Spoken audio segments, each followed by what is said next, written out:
Good evening, everybody. I'm going to call this meeting to order of the work session for the City Council of Monroe, May 4th, 2021. Let the record reflect that all members of the council are present, and we'll move straight to the city administrator report, please. Mr. Probst. Thank you, Mayor. I've got several things I want to just touch on tonight. Let's start out with some transportation project updates. Currently, we're working on the right-of-way finalization for both the eastbound and westbound on-ramps onto Highway 78. Working on that with Walton County and GDOT. If you remember, both of these projects are programmed. It depends on how quickly we can finalize this right-of-way. All right-of-way is actually donated on these projects, so we're trying to convince GDOT that we can skip a few steps and advance this. That's kind of where we're at right now. But it seems to be going pretty well, but both of those will be coming to construction probably in 2022. Pretty close to the same time frame for both.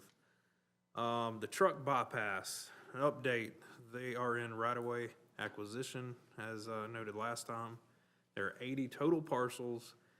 4 options have been signed and are moving to closing. 37 parcels have been released from GDOT review and are under negotiation. 15 parcels are under review and 24 are currently being appraised. So they're making pretty quick work of it at this point. Still a good ways to go before we actually start turning dirt, but it is coming, and they're still promising a let in the summer of 2022. So we'll see if that holds up. Construction timeline takes 24 to 36 months. And by then, by its completion, I will have been working on it for 10 years, so. You will have. We will have been working on it for 25 years. Yes, exactly. So it's a multi-generational project. Michael Etchison Road, I've alerted GDOT to work with us on this. Michael Etchison at Highway 138, there have been over 70 accidents since April of 2016. Had the police department pulled those stats and along with Georgia State Patrol reports. So even since I had them do that about a month ago, we've had several more accidents at that intersection. So we're requesting some assistance from the District 1 office to do something. We've got some ideas of what may be contributing to some of the accidents, so hopefully they will take those to heart and help us out a little bit. You've seen the mess at Martin Luther King and West Spring Street caused by the state's contractor. Again, that's the state's contractor, not City of Monroe. CMES, I believe, was their contractor, and they've kind of left things in disarray. I've been in contact with the district office on that about getting them to clean that up, finish the sodding and all that, and that's still on their punch list, and they've assured me that they will have that completed in the next few weeks. So we'll hope that holds. North Broad and Marable, you've seen the traffic back up a good bit since they replaced those lights there with the same project as you saw it there at West Spring. There was a failure of the radar unit as soon as it was installed. District 1 is again fixing that, and they've already made a few fixes to the timing, but once that new radar unit is installed, it should be flowing smoothly again. Mr. Dickinson, your office is right there on the corner. Let me know if it's not working. Let's see, the traffic calming project update. We had that meeting back on March 31st. So I've distributed it to everybody. It's in front of you. I can email it to you later. But basically, it's a summary sheet of all the comments that were given to us either that night or via email, from the public comment email. We had several streets that we discussed during the meeting, and there are several comments that address other streets that we didn't actually specifically talk about, and they're on here as well. So there's a summary and the actual comments. It's really small print, that's why I'm going to email it to you later. With that, we'll kind of back up and punt on a couple of them. I would suspect Ms. Malcolm just presented me with a petition from some Pinecrest area residents who are opposed to the traffic calming medians themselves. They want something other than medians. Again, medians are probably the best fit there because there's no other cross streets throughout Pinecrest. So we're gonna have to really study what we can do along that street, but well noted, and we'll apply these comments to the other ones that I've got there from Keckenwood. That's about it on traffic. I do want to make you aware, we're scoping a new Tyler 311 app to replace our other 311 app, make it a little more user-friendly for each of you and the citizens. So that's something Beth and Chris and I are looking at. I think it'll be a nice upgrade. It integrates social media functions, kind of aggregates everything together. Seems to be real user-friendly, and you know, we can tailor make it for what we need here in the city for work orders and so on and so forth. Let's see, number 3, we'll have a personnel hearing officer before you next week. We couldn't get it on the agenda in time for this week, but I do want to make you aware, you know, when we changed that last December in our personnel policies, we needed to hire a personnel hearing officer. So we're going to get that going next week. And I sent out to the Planning and Code Committee today. We've got some proposed updates that'll be coming before the Planning and Zoning Commission, primarily regarding the infill overlay district and the central business district. And of course, it's on track to hit the Planning Commission before the council. But for your awareness, it's all advertised. It's on our webpage. And we'll be happy to take any questions, staff will, about that. And finally, I would like to note that it is City Clerks Week, and we couldn't do it all without Miss Debbie Kirk, so we appreciate you. She's the best in the business. So that's all I have tonight, Mr. Mayor. Well, thank you very much. You stole a little bit of my thunder. I'm going to come back to that. Are there any questions for Mr. Probst? Really? That was a lot of stuff. It's all handled, all right. Great. Central Services, Mr. Bailey. Thank you, sir. Couple of updates. He mentioned the 311 app that we're looking at. And I know last meeting, I believe it was, council had asked that we get a little more involved on social media as far as updating solid waste, recycling, creating some things. I'd actually put something on the report to kind of go back and track how many posts we make on a monthly basis. Between Logan and I, pretty much, I think we did 24 posts on social media this month, or this past month. Just trying to get some information to people, and I know that's not the only way, but that is one big way, and I know if we change the 311 app, that'll help us too, because it does consolidate everybody's. Then jumping over to the police station, municipal court.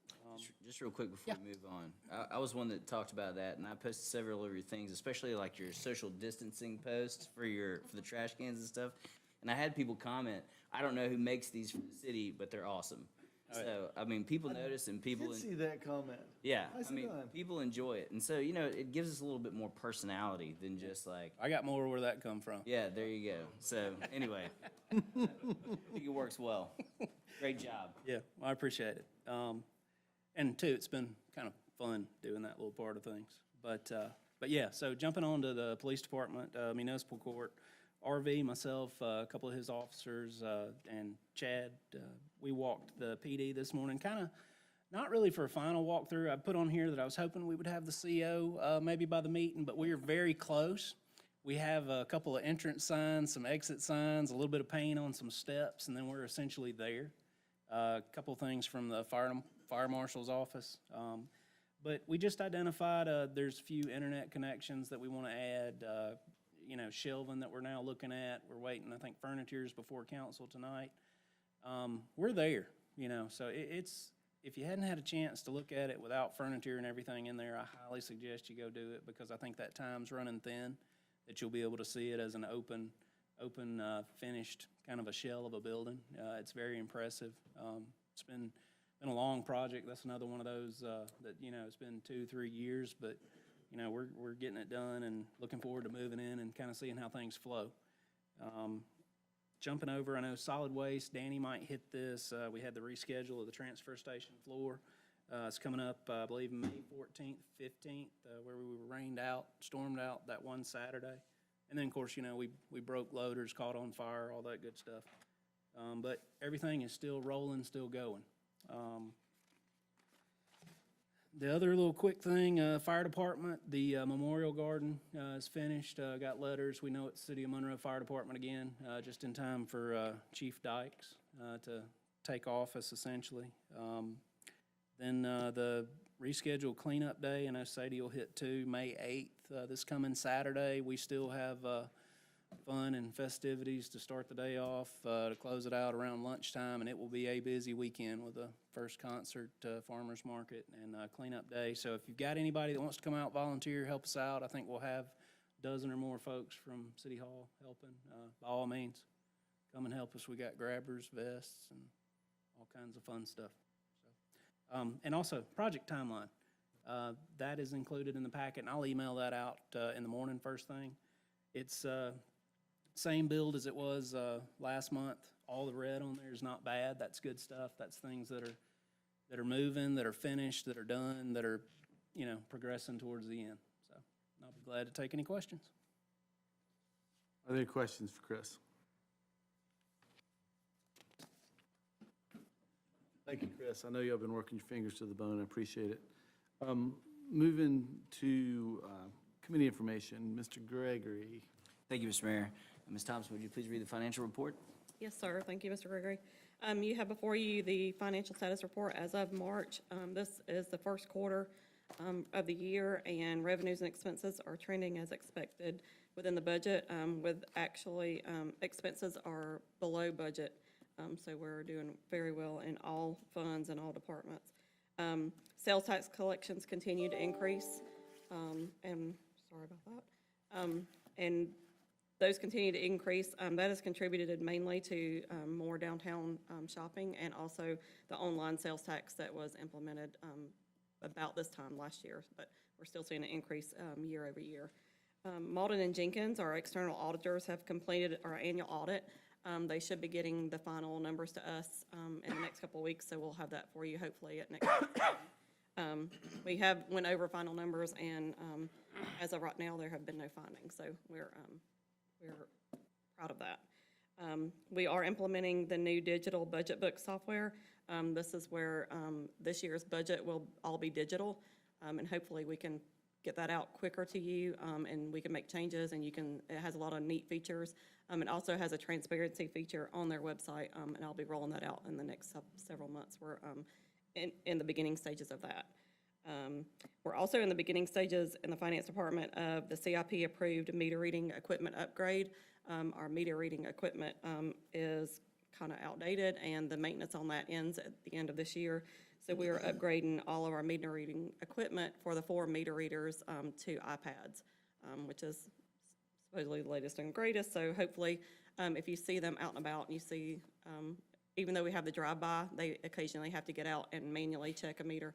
They'll have new equipment to do that, and hopefully will make their job a little bit easier and faster for us here in the office. We're also in the design phase of the CIP-approved AMI technology for the in-house meter reading, and I'm sure Mr. Thompson will touch on this. This is a Tantalus software where we can read a meter from the inside here in the office. We can do real-time reading, and we can also turn meters on and off from here in the office. This is the beginning phase, and we're going to implement just 2 sections of town, and to hopefully get that underway so we can fully implement the full city in years to come. But we're going to do a beta testing of 2 areas. We are still awaiting guidance from the Department of Treasury regarding the American Rescue Plan funding, which is coming through the state. We hope to get that in the next 60 days. And once we do, we'll let you know about that. And last but not least, we did receive the award from GFOA for the popular annual financial report. And this is the 16th year that the city of Monroe has received that award, and we're proud of that. If y'all have any questions, I'll be glad to answer them. Congratulations. Congratulations, Beth. Are there any questions for Ms. Thompson? Beth, are the transfers to the general fund, are they shown in the expenses in these reports? Under the utility to, from utility to general fund, they are, it is under the, I believe it's under the finance, so it's all I wanted. allocated out. They're in here. Okay. Any other questions? Well, thank you so much for doing an amazing job of getting us through that audit, and I think that's all we have, Mr. You got one more. We've got the approval of the wellness plan. Pass that one off to Mr. Russell. He's been working on this one for us.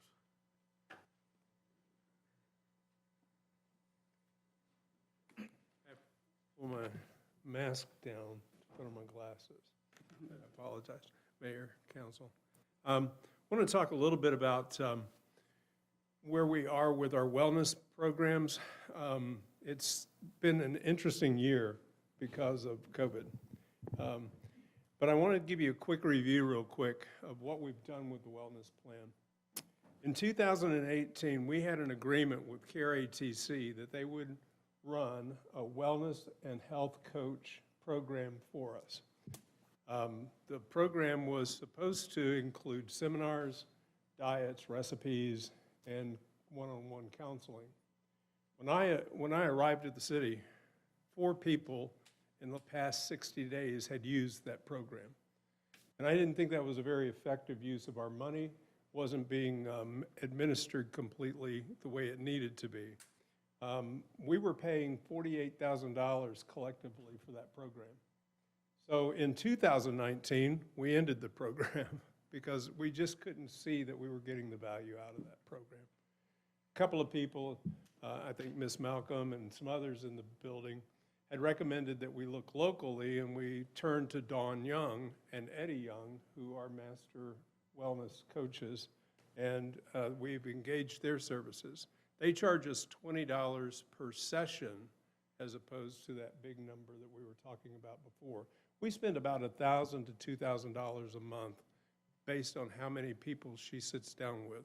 And that works really effectively. You know, one of my biggest students was Jeremiah Steele. He went into the program, lost a ton of weight, got off a lot of medications, and we see that these kind of coaching and wellness interventions really do work quite well if they're done on a regular basis. One of the big things that I think makes Dawn successful is the fact that she's on site and she's local, and they can access her anytime they need to. At the same time, we worked with Walton Athletic to see if we could get a better rate. He was giving our associates $30 a month for access to the gym. His normal rate's $35. So I thought, well, it can't hurt to ask. Let's see if we can't get that down just a little bit. He agreed to $20 a month. He was going to take a $5 haircut on it, and we were going to contribute $5 a month to it, so that the employee only paid $20 a month. And we saw the enrollment go up a little bit. We also, at the same time, gave them, every associate in the city, a free pass to use the facility 3 times. Everybody liked the 3 times, but no, that didn't convert to memberships, unfortunately. So that was 2019. We ended up with $20 a month for the Wellness Center. In January of 2020, we kicked off our first Wellness Walk Challenge. Everybody remembers that. We went from Monroe to San Francisco, and every week we would send out a map that showed the relative position of each one of the teams as they moved across the country. And it created a lot of camaraderie and a lot of teamwork inside the departments. In fact, you know, some surprises came out of it. Rodney told me about one of the guys that he had working at the gas and water plant that would show up to work early so that he could get his 10,000 steps in before the shift began. And it was somebody that he didn't even think would actually do the program to start with. So those kind of things were really important. We saw a lot of people doing it. You know, Dykes was on that list at one point, or Danny Smith was on that list of having the most steps per day. You know, Officer Silverberg in the back. A lot of people participated in this program. So we get to March, and guess what happens? COVID. shuts down gyms. Gyms are shut down for 2 months, and unfortunately, it took them about 6 months after that to finally get back up to speed. I see Ms. Crawford and the mayor there occasionally, but a lot of people left and didn't come back for a long time. The wellness coaching that we were doing, it was terminated because of the fact that, we couldn't let people inside the building at this point. So we wanted to keep the facility secure. But now, what do we need to do? We need to get back on it. So this is what I would like to propose. We're going to create a new wellness challenge for our teams, and that'll start on June 1st. Haven't got all the details worked out, but it'll be as exciting as the walk to San Francisco was, I guarantee it, maybe even more. We're going to engage Dawn Young in the wellness coaching again. Again, it costs us about $1,000 to $2,000 a month to be able to have her services, and she really does help people wean themselves off of medications and get healthier. I walked in one time and I said, "So how are we doing?" She said, my group lost 440 pounds last month. That's pretty good. When you stop and think about just, individuals losing a pound or two here, but collectively they lost 440 pounds. And then gym membership. I did a search on Indeed.com. I said, how many companies offer free gym memberships? It came back with a report of 4,211. That's how many jobs that were posted that came back as offering free gym memberships. So what I would like to propose is a proposal that actually came from William Berry originally. William came to me and said, look, your SWAT teams come over here, your fire department teams come over here. He said, they're not all members, but I allow them to use the facility. He said, what I'd like to work is a deal where you pay me $15 per public safety employee per month, and I'll let them use the facility anytime. Logan and I were talking about it, and I said, it's kind of interesting if you think about it. If he could do that for the public safety people, maybe he'd take $10 a month for every associate that I've got on staff. And so that's what we went back and proposed, because we have the money that we've saved from that wellness program at Cary TC to be able to do something like that. Well, William has agreed to that. So what I'm asking the council to pass is from June 1st to 12/31 to try a program that allows our associates to have free access to Walton 24. Any one of our associates can do that. And I know that there's going to be a lot of people, just like with the 3 free visits, that will get out there and utilize it now. Because to a lot of people, spending $20 or $30 on a health club is a luxury, and they just can't afford it. But if we could offer that as a benefit to their health plan, I think that would be an incredible, incredible offering. So how do we pay for it? I've already mentioned the $48,000 that we came out with from Cary TC Wellness Coaching. And we also were charged $25.50 a month per employee for the access to the health clinic. And now that we've closed that, that's another $60,000 that we're effectively saving in that. Now, we're not saving all of that because some of that translates to primary care physician visits. But a good chunk of it. But we basically saved about $100,000.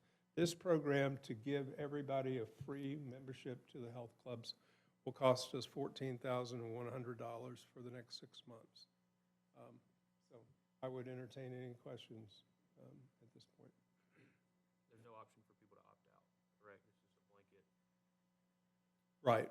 We're not going to add, money to their pay or anything like that if they don't want to utilize it. Yeah. And the reality is, look, we may spend a little bit too much for the first 6 months doing this until people get used to going on a regular basis. But I got to believe that if I can get 100 people or 110, 120 people to start utilizing the gym because it's free, that's going to benefit us through, lower lost productivity time, better health all the way around. You just don't understand how many people we have right now taking diabetic insulins, taking cholesterol medications and high blood pressure medications, and we know that good health regimens like workouts and things like that can lower those numbers dramatically. So I think it'll be a great investment for our health plan. I'm a fan of it. I'm sorry? I'm a fan of it. Okay, I think. Yeah, excuse me, Jeremiah, you got off all the meds, all the insulin? How much is that? Oh, what were you on? That's a HIPAA violation. Okay,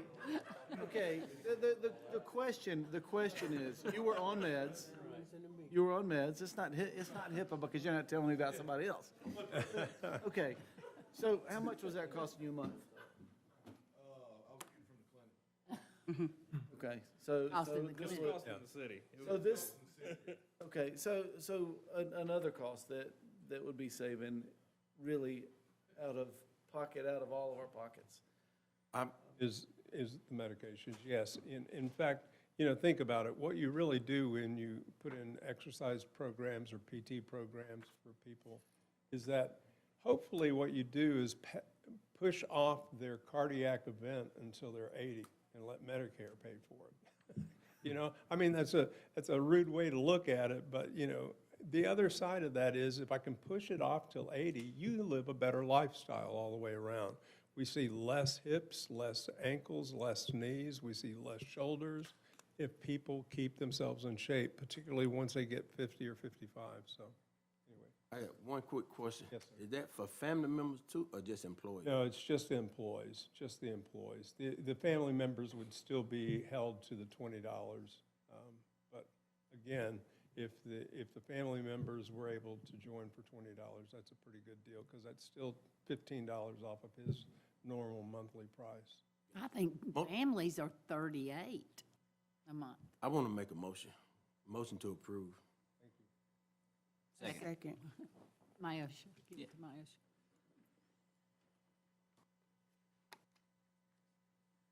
All in favor? All in favor? Oh, I do the all in favor. I thought that was your job. Okay. All in favor? All opposed?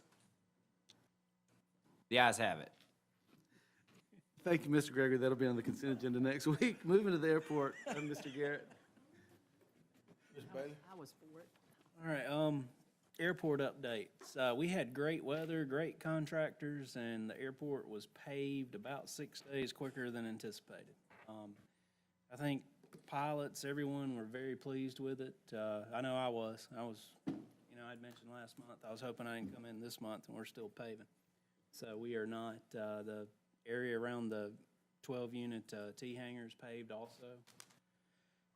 The other site, we're graded, compacted, ready for paving once all that's situated and settled. But, yeah, a very good project with Atlanta Paving Concrete Company. They should be back 28 days from the date that we opened, after everything's cured, to actually go through and put final striping in place. And then we are good, and the longevity of the runway is increased. So, be glad to take any questions. The airport, when did the runway close down? When did it close down? May, this is May, April, whatever that Monday was. I think Fools was maybe on Thursday, Friday, so about the 4th or 5th. So we were closed for about 3 solid weeks, about 21 days. Does anyone have any other questions for Chris? If not, that'll be all. Thank you, Mr. Garrett. Thank you, Mr. Bailey. Moving to Public Works, Mr. Dickinson. Thank you, Mr. Mayor. Mr. Smith, solid waste, please. Thank you, Mr. Dickinson. The transfer station floor, and Chris already mentioned that. I really don't have anything else to add to that report. Our transfer station tonnage we're trending up over 835 tons compared to last year this time in March. As you well know, we had the fire incident, and of course, we had a chemical reaction that caused the fire back on the 19th, and there was no structural damage to the building, but the concern is that it came out of it was generated out of a local collection. So from the businesses that we picked up here, so we going to continue to try to audit the business customers to make sure we source separate items that goes into a load, because that's what can happen, and that's why we source separate all of our collections, because some things just don't mix. It's pretty unsafe. But there is a fire marshal report is available upon request. And we do like to thank Jasper Greer for his quick thinking. He just happened to be at the site, and one of our operators pretty much came up and appreciate the fire department. They knocked it out pretty quick. But that was a blessing that he was available. They were available at that time. Okay, the curbside recycling carts. We finished getting them out on the Monday customers route. And a little side note, we added over 175 new customers with the blue cart that was not recycling. And we had about 10, maybe 10 or 15 that actually declined, but they are still recycling. They're just using the 18-gallon bin. So the blue bin attracted a lot of customers. So we're glad that happened. We are starting next Tuesday. We're going to transition to the Tuesday customers. We start getting them out this week. And if anybody still want to participate or want a cart, they can call the office and we'll take care of them. The main thing is just making sure we don't get too much of the garbage in those containers. So Chris doing an awesome job, putting the post out to really keep all the citizens informed. The website, they can call the office. We trying to cover all the bases just to make sure we clear about what goes in it. All the torrential rains we've had over the week, it can be a problem with an open container with the 18-gallon bin. So the carts allow you to generate or create more material and keep it a lot cleaner and drier.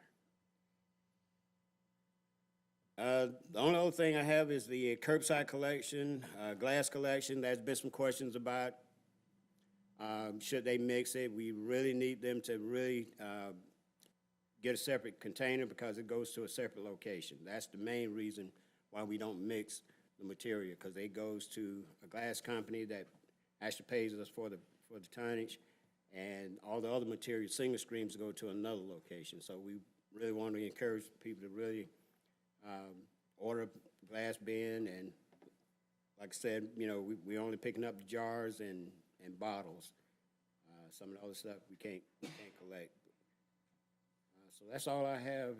Any questions, I'll be glad to answer. All right, it appears there are no questions, so we've got 3 action items. So who's doing odorization control? I'll take those, Mr. Dickinson. Okay. And I did these in order because we're pulling from the transfer station CIP budget that was put in place 2019, 20, 21. And this is after the floor is done on both sides, some other work that was done to a retention pond and runoff. The budget available was $45,475, and what we're doing, or to start with these 3 items, is putting in an odorization control system that will help mask the odor of the transfer station. If you've ever been by, say, one of the landfills, mainly, I think, Oak Grove and Bethlehem, if you go by and you smell kind of the grape odor, that's a similar system to what they have. This one is iodine-based, which makes it a more natural chemical and deodorizer, essentially, for the atmosphere, for the air. So that's what we're doing, is requesting the expense be added to this project for Curbside Clean out of California to provide the system and actually come in and install that system at the transfer station. Any questions about that? If not, I need a motion from the committee. Move to approve it. Motion to approve by Mr. Little, Second. second by Mr. Gregory. Any discussion? Call the question. All in favor, state aye. Aye. Any opposed? All right, that passes and goes to consent. Next one. Okay, and hoping that these continue to pass and my numbers that are available budget continue to flow here. This is to add an additional 630-foot section of fencing with the screen that was put in place on the backside of the transfer station here this past year, year before that. This will actually go from that back corner to the gate entrance of the scale house and the transfer station. And essentially that lot that is beside it keeps any trash from overflowing or debris from blowing across into other properties. Makes it easier for us to maintain and clean up, and also provides a bit of a barrier from another property to be able to see into the transfer station. And that expense is for Elite Fence Company for $12,264.34. And we will do that at the time that the scale house and whatnot is shut down when we're replacing the scale. All right. Any questions about that item? If not, I need a motion on that. I move to approve. Motion by Mr. Gregory to approve. Second by Mr. Garrett. All in favor state aye. Aye. Any opposed? That passes, goes to consent. Third item. Thank you. Again, flowing off of it leaves $18,077.31 left in that transfer station CIP. This is a request to have Garland Company. They've already provided the bids to repair. There are about 3 or 4 damaged areas to the exterior siding of the transfer station. And then they're going to come in and pressure wash the entire exterior. They're going to paint the handrails and everything a safety yellow to get that back up to EPD standards. And that's the request is for $15,737. And they'll do it on the weekend, so we're not interfering with normal operating hours. All right. Any questions about that item? I need a motion on that. Move to approve. Motion by Mr. Gregory to approve, second by Mr. Garrett. All in favor state aye. Aye. Any opposed? That passes, goes to consent. That's all. Thank you. Solid waste, streets and transportation, Mr. Still. Thank you to Mr. Dixon. Just highlighting a few areas of the report. Our street guys have been out. We've been able to obtain some hot mix on a pretty regular basis. We've been able to catch up with a lot of utility cuts and the paving that is involved with that throughout the city. Right-of-way guys are out every day cutting. I don't know if we'll ever get caught up now after this couple of days of rain that we've had on the right-of-ways, but they sure are green. But we're keeping them cut as best we can. Speaking of the rain, it has handcuffed our stormwater guys. If they didn't have enough to do now, I think they have probably several months worth of work after just yesterday's event as well as today's. A couple of highlights from some projects that are going on. The paving contractors have mobilized for the CDBG project that it incorporates part of our LMIG work on South Madison and some of those neighboring streets in there. Their on-site ones was scheduled to start Monday, but the weather yesterday and today is prohibited that. So they are, as soon as some streets dry up, they're going to be in there knocking that stuff out, and shouldn't be too awful long in town before that's topped out and finished. I'm sure you've seen across the street, we've finished the parking lot next door to us, outside of some landscaping and some striping that is scheduled for Thursday. Hopefully that lot will be open by the weekend. Other than that, it's just been normal business, and I'll be glad to take any questions. All right, appears there are no questions. That's all we have, Mr. Mayor. Thank you, everybody. Excited about that Madison, South Madison area being knocked out. I know that's been a while, and I appreciate you jumping on it. Mr. Little, utilities? Thank you, Mayor. Mr. Thompson, the electric and telecom report. Oh, yeah, sorry about that. Thank you, Patrick. Update y'all on a couple of ongoing projects. Conduit is completely installed for the lighting at 78 and 11. The new poles have been delivered. So once the wires pulled in those conduits, we should be up there drilling holes and setting those new 10 poles for the empty spots. The one problem is concrete, along with everything else, is on a very long lead time right now. So it's about a 2-week period to wait once you get the holes dug to go. So we will try to get the weather and line all that up and drill the holes and pour the concrete at the same time. We've got to pour some bases that were damaged by wrecks over the years along that route. But that's going well, and I was very surprised that the poles and arms showed up when they did. The downtown lights, everything's here but the arms. Still waiting on a delivery date for those. But the fixtures and what they call the arm hanger, which is the piece that will sit on top of the existing pole, is there. Hopefully, once we get those up, there won't be that too big a difference between the color of the pole and the arm. If there is, I've got a contractor sitting on, ready to go to paint them up to make them look exactly the same. Another point on Madison, we received the bids for the electric rebuild to go from Marable Street all the way to the jail. We'll hopefully be bringing those to you next week for approval. PO's been issued for the placement of conduit in Wellington subdivision, which is at the end of Michael Etchison. That will be our first underground fiber to the premise project. So that PO was let. It's a large project, so it takes a couple of weeks for the locates to come through, but the locates have been called in. That process has started. Pollock subdivision, all the fiber for our first overhead deployment of fiber to the premise is up. We're having a hard time getting a splitter cabinet to get that split out to those individual homes. But that actually went very well. That was what's called a Corning FlexNap deployment. It comes in almost 100% spliced and ready to go. It went in very well. Our pre-planning went well. We only missed a couple of poles by a few feet. There is a little movement in that product to allow it. So that's going to be our product for the rest of the deployment. It's very cost-effective and very fast once you get it here, if we can get splitter cabinets. And as Ms. Thompson said about the AMI, that PO was cut for the first phase. I talked with a supplier this morning. If that is a partnership or a ongoing between us and EC or many cities and electric cities. Electric cities sort of ramrodded this project. A lot of us are Itron cities. Tantalus works with Itron, and they did the pre-engineering and the pre-planning for that. And hopefully that will go well. And one thing that you can get out of this is some of the cities are allowing customers to look at their usage through the month. So if this works, people that use our same billing system,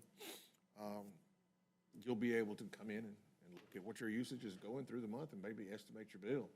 But the bigger thing about that, we can get alerts on high usage. If somebody's water line breaks, or if they start using a lot more of abnormal electric than normal, we'll be able to more quickly tell them that, hey, you got a problem. We need to get that addressed and save people some money over that time. You can set limits inside this window, and it will tell you how fast that meter is going.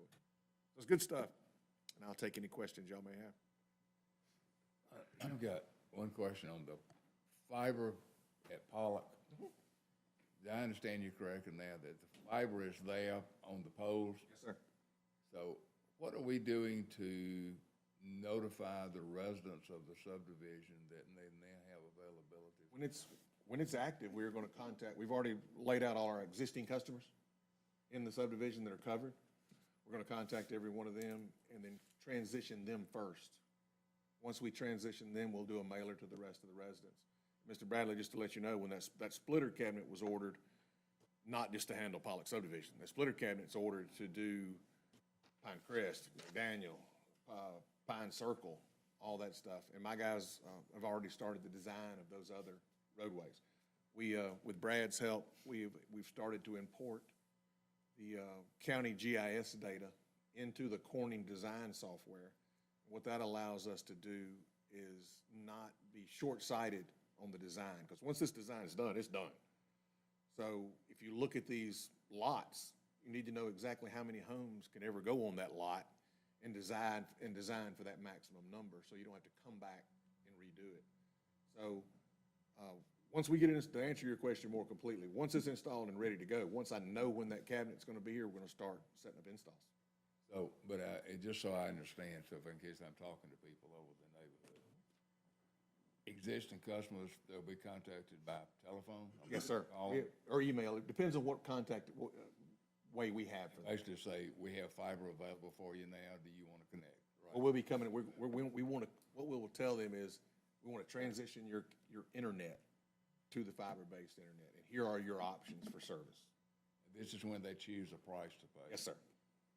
So, and then after that, what I've told the staff to do is just design the whole city. Everything overhead, let's just start designing and start buying, getting the stuff here. But then those people that are not customers, you said are going to get a mailing, Yes, sir. We're gonna go after those too. and how soon do you expect that mailing to go out? Mr. Bradley, I've been told, and John will tell you, I've been told about 6 different delivery dates on this splitter cabinet. What the splitter cabinet does is takes the fiber from our device, generates the internet, and it splits it to the individual homes. If I could tell you when that splitter cabinet would be here, I could tell you when I'd send those letters. But I don't trust that delivery date because it's been moved on me about 6 times. We have 4 or 5 of those cabinets ordered from different manufacturers because we've been told the lead times are way out. So we ordered some from everybody just to see. They all work the same, just to see what we could get, and we hadn't received one yet. On those cabinets, they're up to how many houses? 2? The ones we're looking at are either 244 or 488. I think those numbers are right. It's in that general number. It's in multitudes of 12 or multipliers of 12. And the reason you want to go with the cabinet in the design is once we get it designed, I could go with what Windstream and some other guys have done with a dome enclosure where the splitters are all inside that dome enclosure. And if you have a problem with an individual customer, you have to open that dome enclosure and you expose every fiber to the weather. And you expose every connection to the weather. With a cabinet, our technician rolls up to the cabinet. They say, Mr. Bradley is on row 6, number 12, and they work with one fiber. Longevity of the project. Also with the cabinet, right now with our 10 gig product, we will be going with a 16-way split. With the 1 gig product, we'll be going with a 32, well, it's the exact opposite. 10 gigs, 32, 1 gigs, 16. Technology changes, people's needs changes. I want to have an easy way for, whoever after me, 10, every how many years down the road, can come in and change that splitter down to a lower number. So let's say we need to go to a 5 gig to the home or a 10 gig to the home, that splitter number has to lower. If you have a dome enclosure, you got to cut it out. You got to cut it out and start over. With a splitter cabinet, you just change the cassettes from a number to another number. And we're doing flex naps all overhead. Is that underground? Well, we're gonna try a couple underground projects. I'm scared of it, but yeah, we're gonna try it. The cheapness or the cost effectiveness and the speed to deploy, we're designing an underground right now. As quick as they've gone through Pollock subdivision, That was 2 days, 2.5 days. that's amazing. Those guys have really knocked it out. It was a neat project. It was, we've watched, we researched, we looked, and we looked at different products. We looked at CommScope's, what's called fiber indexing. It's too many distributed splits. You got splitters all throughout the network, and you just don't, you got to keep up with where all those are. We're going to have splitter cabinets set in strategic locations. This one will be on Selman Drive, out of the traffic, on a pole out of the way. There will be one at the far end of the airport down below the inert landfill. There'll be one over at the wastewater ponds that Mr. Middlebrooks has over it off of Hammond's Bridge. So just keeping them out of the way so traffic and stuff. But it's a good project. If we could get material, we could be rolling. Just to follow expectation, I guess, is, so you call a person now and say, we want to transition you, kind of thing. The person says, yeah, I want this one, and you agree on it. You then have to run a line from the pole, a new line to the house. Yes, sir. Does the modem or anything have to change? Yes, sir. Okay, so all that person should expect someone to come out then and Do run the a install. line to the house, Yes, sir. bring a new modem in, connect it, Yes, and sir. they're ready to go. Is Yes, that correct? And that should happen fairly quickly after you make that phone call? From our, depending on the scheduling, once that technician gets there, 45 minutes. Because if you're already our customer, we already have a line going from the side of the house to your modem, existing modem. We're just gonna be taking that line out, putting a new line in. So we have a pathway on 90% of the homes, especially in Pollock. It's one of the reasons it was picked. It was picked because we did an electrical rebuild. We had exact footages between those poles, and that's what you need for FlexNap. And it's an older install for most of those. It's a drill through the wall, drill through the floor, so that's already been done. Good, thank you. Yes, sir. To your question, Mayor, if we've ordered 6 cabinets, I think we'll have purchasing just follow up and be aggressive as to trying to track those down. I think it's actually 4 that we've actually got on order. Well, keep on keeping on, man. That's exciting. Thank you, Brian. Water, sewer, and gas report, Rodney? Thank you, Mr. Little. Just a couple updates on some of our major, our larger projects. The gas department's back on 186 now after pulling off to take care of the MAB development.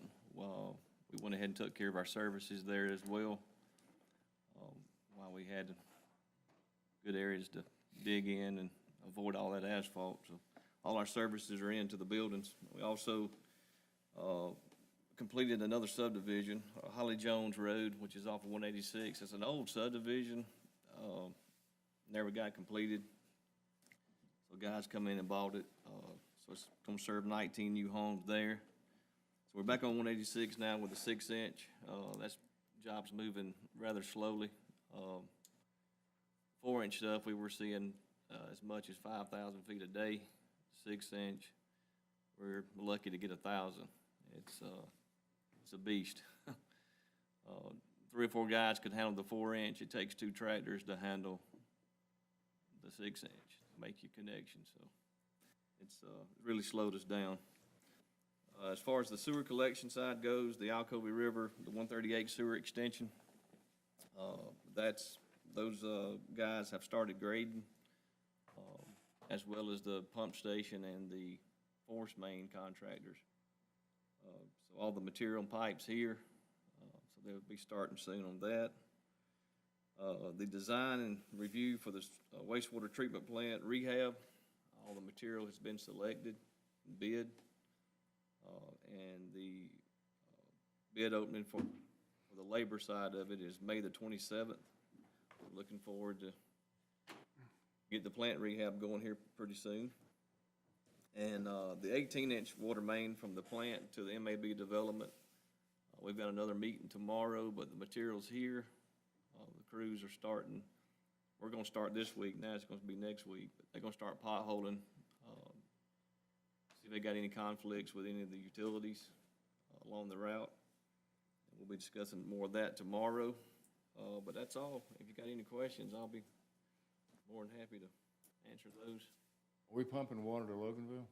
Not yet. We're getting close. Getting close. The Mid-South and All-South are working on the chlorination process. Mid-South's got to do the line. All-South's got to do the station. They're trying to work together and see if they can just do it all in one chlorination. So we're getting close. Got a few punch items on the pump station. But all in all, everything's Yeah, we had our getting real operations close. meeting last week on that with Loganville, so we're getting close. Any other questions for Rodney? If not, you're seeking approval for the Carwood Drive gas main replacement, Rodney? Yes, I'm asking for y'all's approval to have Southern Pipeline come in and replace 3,500 foot of 2-inch steel main. During some repair work recently, some leak repairs from a previous leak survey, we was determined we had some bare steel. Some of you may remember years ago, I guess it was before the city took over utilities, we got a little bit of trouble with our gas system due to the bare steel. And in our DIMP plan, our distribution integrity management program that's mandated by the federal pipeline states that we will remove bare steel when we find it. So we have found some, and due to our workload with 186, we're asking a contractor to come in and take care of this one for us. And the low bid was $75,600.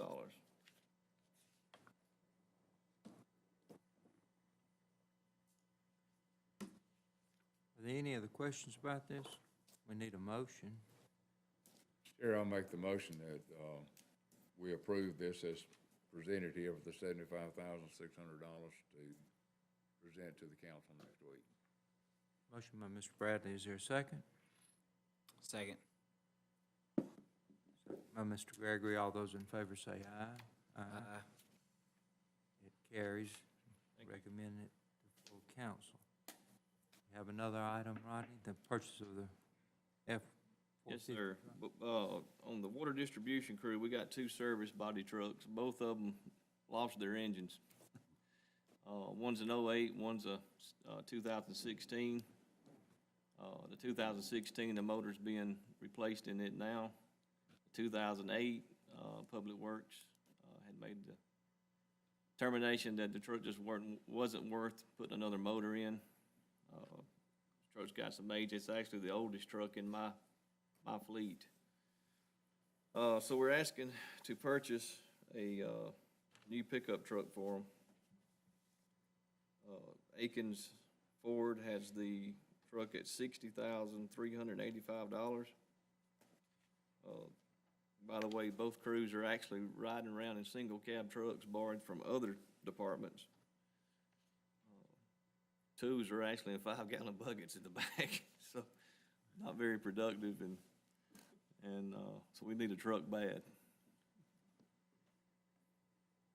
If you got any questions. It does sound like you need it. Are there any questions about the truck? Not, we need a motion. I move to approve. Motion by Mr. Gregory, is there a second? Second. Second by Mr. Bradley, all those in favor say aye. Aye. Motion carries. We Thank you. recommend that to full council. Appreciate it. Thank you, Mayor. Thank you, everybody. Public safety, Mr. Bradley.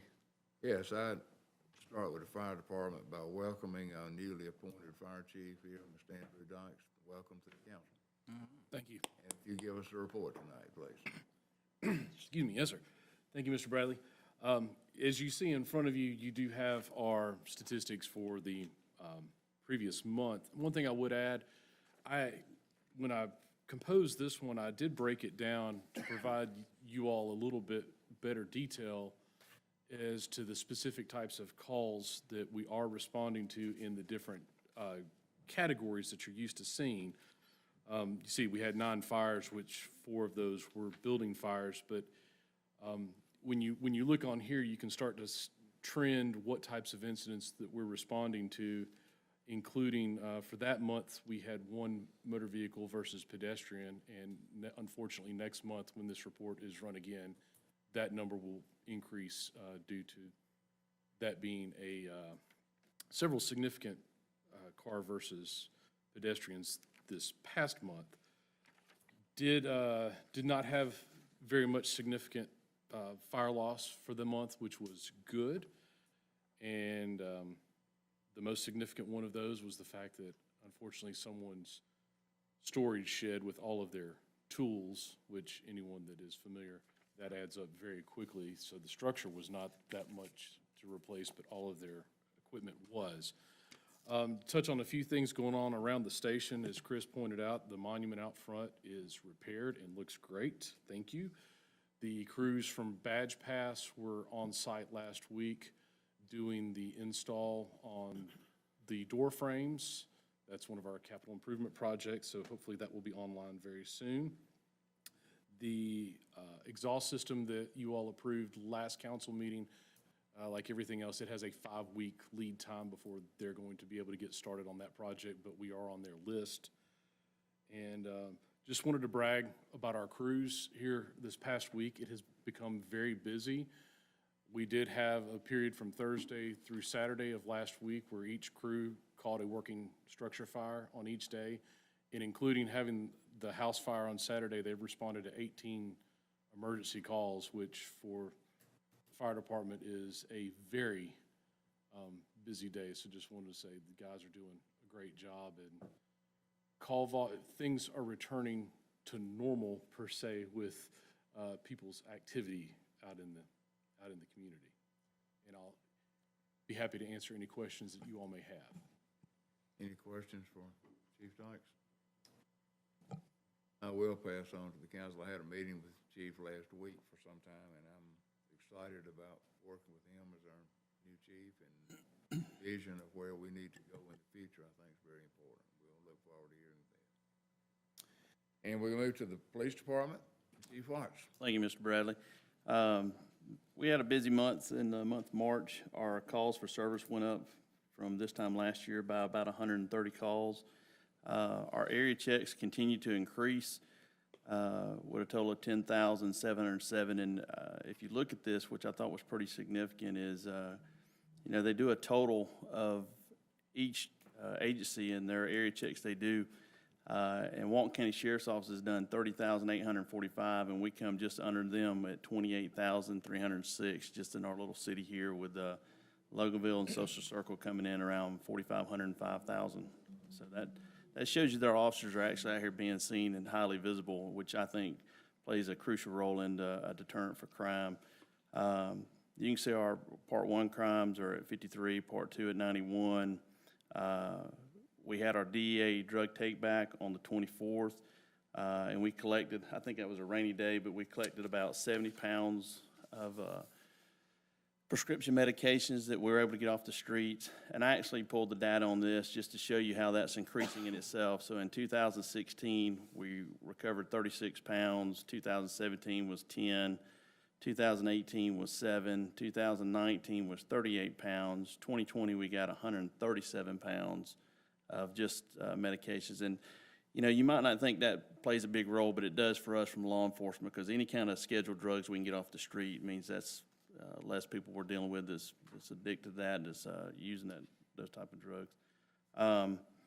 We had one incident out here at Matthews Park where we had the shooting incident out there. Our investigators worked that case and was able to make multiple arrests on that and bring that case to a close.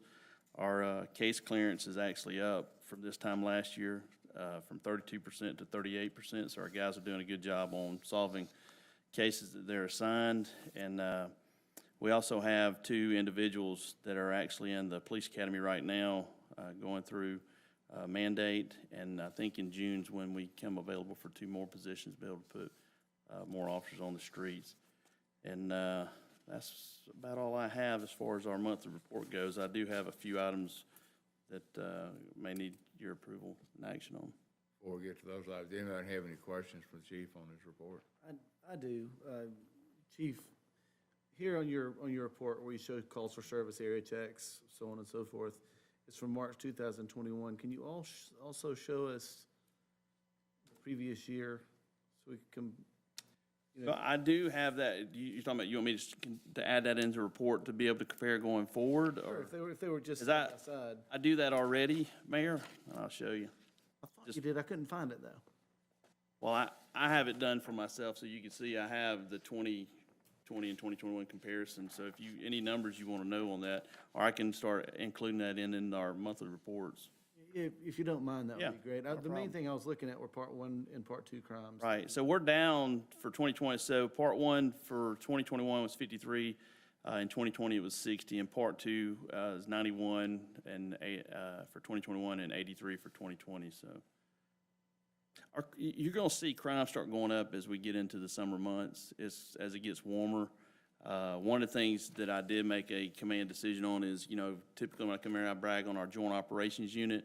I've since disbanded that unit for the summer months, so we're putting more officers on the street with the shift for more shift coverage. And the lieutenant sergeant back there can attest to that they appreciate that greatly. So you're going to look at it probably anywhere from 7 to 8 officers on a shift now, which can help meet the needs if we have any kind of major incidents like a shooting or something happen. Thank you. Okay, and I think you have a contract you want us to discuss about school zone speed cameras. Yes, sir. Unfortunately, Greg Parks, who is the vendor with Red Speed, the spokesman that was going to be here tonight to do the presentation, he texted me just before coming over here, and he was stuck in the air circling Hartsville Airport because of the storm, so he wasn't able to make it tonight. But I believe you guys, do y'all have that presentation on your screen? Mm-hmm. On that? Okay. So what this is the radar school zone cameras that's been approved, or House Bill, I think it's 928, I believe is what it is, 978. And what that is we can implement these cameras on our streets that are labeled school zone areas around, say, George Walton Academy, Monroe Area High School. And we have no cost. It's no cost to us. This will be funded by Red Speed that will put the cameras in. They incur all cost on that. It's a 65-35 split, with us getting 65% of any revenues generated from it. It's completely offender funded. So if someone violates the speed limit, of course, we can set the parameters on that. So the speed zone is 25, we can set it 10, 11, whatever we want to set it to be. We still have officer discretion on this, so we can either decide to either issue a citation or not issue a citation. But just like Chief Dykes was saying, just in the last 30 days, we've had, I believe, 5 individuals that have been hit by vehicles. And in that presentation that he had forwarded over, you see that there's an increase across the country of pedestrians being struck by vehicles. We have had an individual that was run over on Michael Edson. It's been a few years ago out there. And just recently, I think last week or the week before, we had a student that got hit by a vehicle coming up Michael Edson. And I believe speed played a role in that accident as well. I'm a big proponent of this. I know some people aren't. You're going to hear pros and cons to it. But again, at the end of the day, it's all in the nature of the safety for our kids. And all it's going to take is for people to slow down and obey the speed limits and don't have to worry about getting a citation. But the other side of this is if we do have offenders, if people do choose to violate the law and we issue the citations, what I want to do with those funds is turn around and roll it right back into our school systems for our SROs. I have one full-time SRO at Monroe Area High School.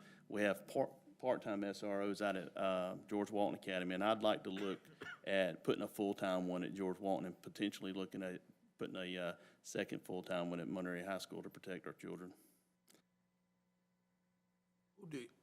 Who did the traffic study on this?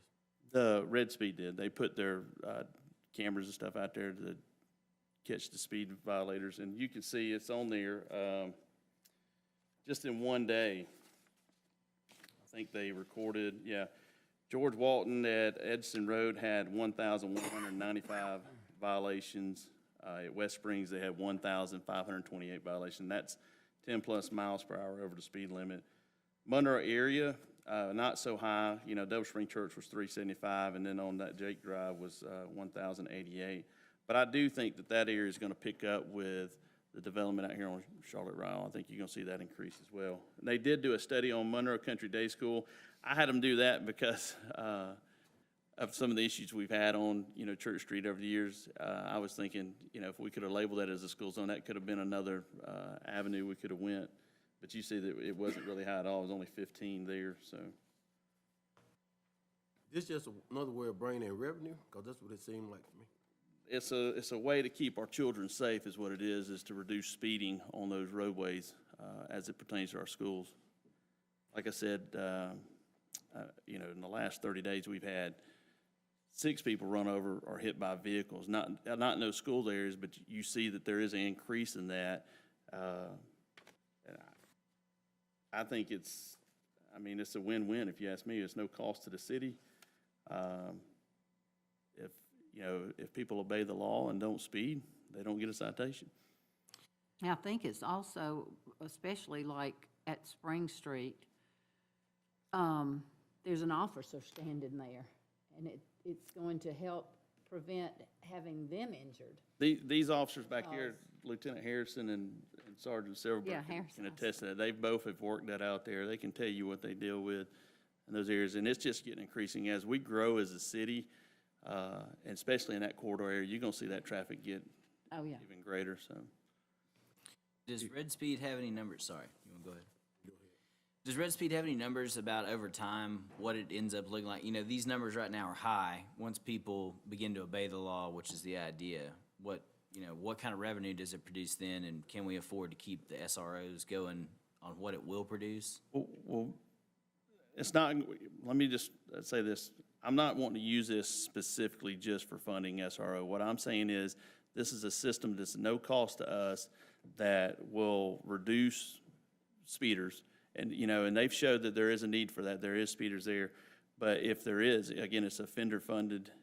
If we do have violators, that funding I would want to utilize going back to potentially using for SROs. My goal is to get SROs in these schools anyway, but if I can use something like this, it helps reduce traffic because this simplifies it for me. If I had to assign an officer over there to work that road and to run radar or to shoot laser over there, that's taking that officer off the road and not responding to any other needs in the community. And then furthermore, if that officer catches a violator, the time it takes them to stop that vehicle, to write that citation, you probably got 5 or 6 other offenders that done went by them.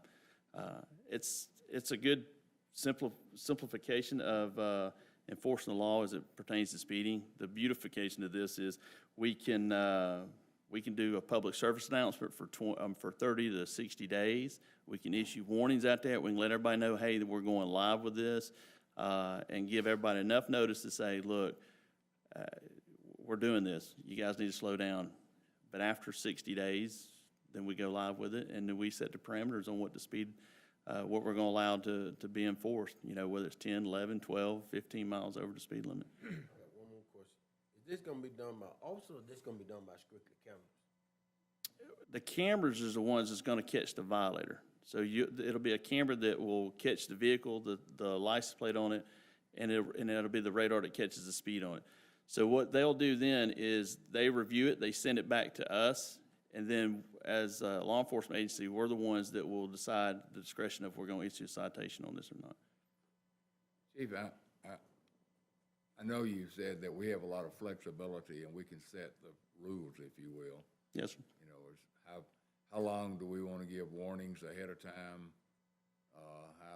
What kind of speed do we want to track, to do?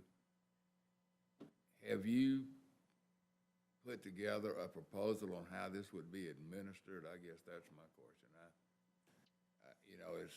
I look at, and I guess along with that, like, what hours would we operate this? Is it the entire school day, or is it only when you're arriving and leaving school? It would be during any time the school's in session, yes, sir. That's good. So I look at this and I'm saying, on these estimates, on these violations that they did in one school day before, there's somewhere around 4,000 people violated the law that day. So let's assume we put this in operation and half those people are still speeding, right, first day. So we got 2,000 people now. Are you saying that you're going to have an officer review each of those 2,000 to make a decision on whether or not they should get a ticket? Yes, sir. I would have to. I would have to make sure that it's credible of the video and the license plate of the vehicle, and they're sending over saying, hey, there's a violation right here. We're going to have to review that, absolutely. And if you review it, number one, I just can't imagine somebody sitting down reviewing 2,000 of these in a day to make a decision. But even if they do that, and you decide, okay, we're going to send citations out on half these, 1,000 of them. Does someone from the police department send those citations, or does this company send the citations? It'll have to be coming from us, Mr. Leary. They have no ability to enforce the law. The enforcement comes from us. Okay. And what mechanism do we have to send out the citations along with a picture of that camera shot? Again, the intent for the night was to have the vendor here to be able to answer these questions in person, because, they've came in, they've showed us the data, they've showed us how the system works, but as far as, how we would move forward or issuing citations, as far as them sending over, I haven't got that in depth with the vendor on how that process is going to be. Mr. Bradley, if I can just interrupt just to help maybe provide clarification. This was a presentation, I know, and if this is something y'all are interested in doing, there are processes that would have to be implemented. This was new law that was passed in 2018, updating and modifying OCGA 40-14-18. So a lot of your questions are actually statutory in nature. In fact, the time period is 1 hour prior to and 1 hour after school, only days that school's in session. But DOT approval has to be garnered. A contract would have to be entered between the city and this vendor, and all these processes and rules would have to be followed. So really, I think that I know the presentation didn't occur because the gentleman wasn't here, but it's really a thing that if this is something y'all want to do, then it would just be a launching point for us to get it fully in place with the contractual relationship, and we have to follow the statute. If you'll recall just briefly, years ago, we had the red light cams, they got challenged. These are civil penalties in nature that are outlined in the statute, so it's not a traffic ticket. It is not points assessed. It's one of these civil penalty type issues. They have a right to fight the civil penalty assessment. That would ultimately have to be processed through Monroe Municipal Court. We don't have any other mechanism to do it. So ultimately, all of your detailed questions, just to kind of short circuit it for you, are a lot of great questions that we would have to flesh out. The law gives us a lot of clarity on it, and I think this vendor probably does this in, I think they said they do it in 50 other jurisdictions, so we'd probably mimic a lot of what they do elsewhere. But we would come back before you with Chief Watts with the agreement ready to be adopted in compliance with this particular Georgia statute that allows this. They also passed it, just as a random aside, they just passed it last year for school buses. Now, that doesn't apply to us, but now they can do the exact same thing. They can put a camera on the front and the back of a school bus and send you a civil penalty ticket. I think we need somebody here to answer these questions before we try to look into this, to be honest. So just wanted to clarify, there's a lot of details that have to be worked out. And if y'all decided to say, let's proceed forward with this, you wouldn't be agreeing to any of that agreement because we don't even have it in front of us. This is just a presentation to say, hey, here's what we offer. Right. Correct. RV, could he come next week? Yes, I can probably work it out for him to come next week. Absolutely. Well, I'll offer a motion that we move forward and invite him to come and go from there with decision. Yeah, absolutely. We have a motion from Ms. Malcolm that we at least express an interest and have him come forward. Is that what you said, Ms. Malcolm? Yes. Do you have a second to that motion? I'll be happy to second it. I don't, Okay, have a motion by Ms. Malcolm, a second by Mr. Ross Bradley. All in favor, say aye. Aye. Opposed, no. Okay, we'll go forward then, Chief, and just ask you to bring him in when he can next week or at some point in the future that we can do that. just, Mr. President, you said you vote no? Sorry. Did you say you vote no? He didn't You vote no. no. Okay. He voted yes. Okay. No, no one voted no. Okay, I was, Voted no. I Well, confused it for a second. I don't know how this is different. I actually was stopped in Bear County, in Bethlehem, going over the speed limit. The school was out of sight. I didn't even realize it was a school zone. And I was stopped by State Patrol. It cost me 10 times that. Right. And I didn't get, in order not to get a violation on my license. Right. So this is very fair comparatively. Okay, next item is for some new furniture, I think, Chief. Yes, sir. So, we've talked a lot about the new PD, and of course, we're very anxious to get in the building over there. And what this is just getting approval for the expenditures for the furniture that we want to purchase to put inside the building of $45,000.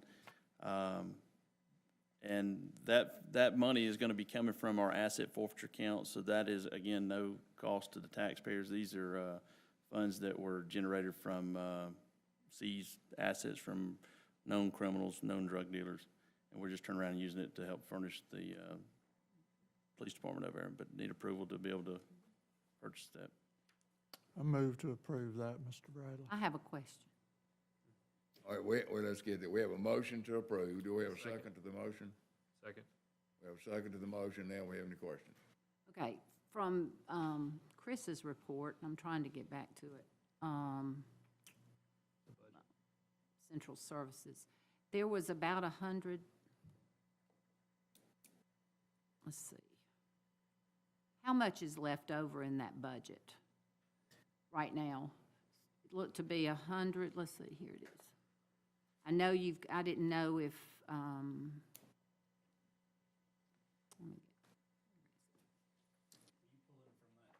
from the red line thing on your projects. Project list. That's expensive. Yeah, We still have some outstanding invoices to pay the contractor. Yeah. It'll still come out of that. Actually, I take it back, that retainage actually is included in that number on red. Because it has figured- furniture, and that's why I wondered. We were in the original project budget, we were hoping to be able to fully furnish the building in the project budget. By the time we actually got to bid on the project, we lost about 40% on what we would normally be able to do from what we bonded, under that $3.6 million. So construction prices went up about 40% by the time we actually got to the bids after design. So that's why RV's pulling out of this account. Okay. Well, I just noticed that when we went through it, and I wanted to ask that question. But it does look great. Everyone should go by and take a walk through. It's huge. Any other questions? Then all in favor of the motion to approve this, say aye. Aye. All opposed, no. It passes unanimously, so we'll go to the next item, Chief. Okay, this next item is just requesting the approval for purchasing of new 7 Motorola radios. Again, like I told you, we got 2 that's in Academy, and we'll probably be looking at 2 more hires around June.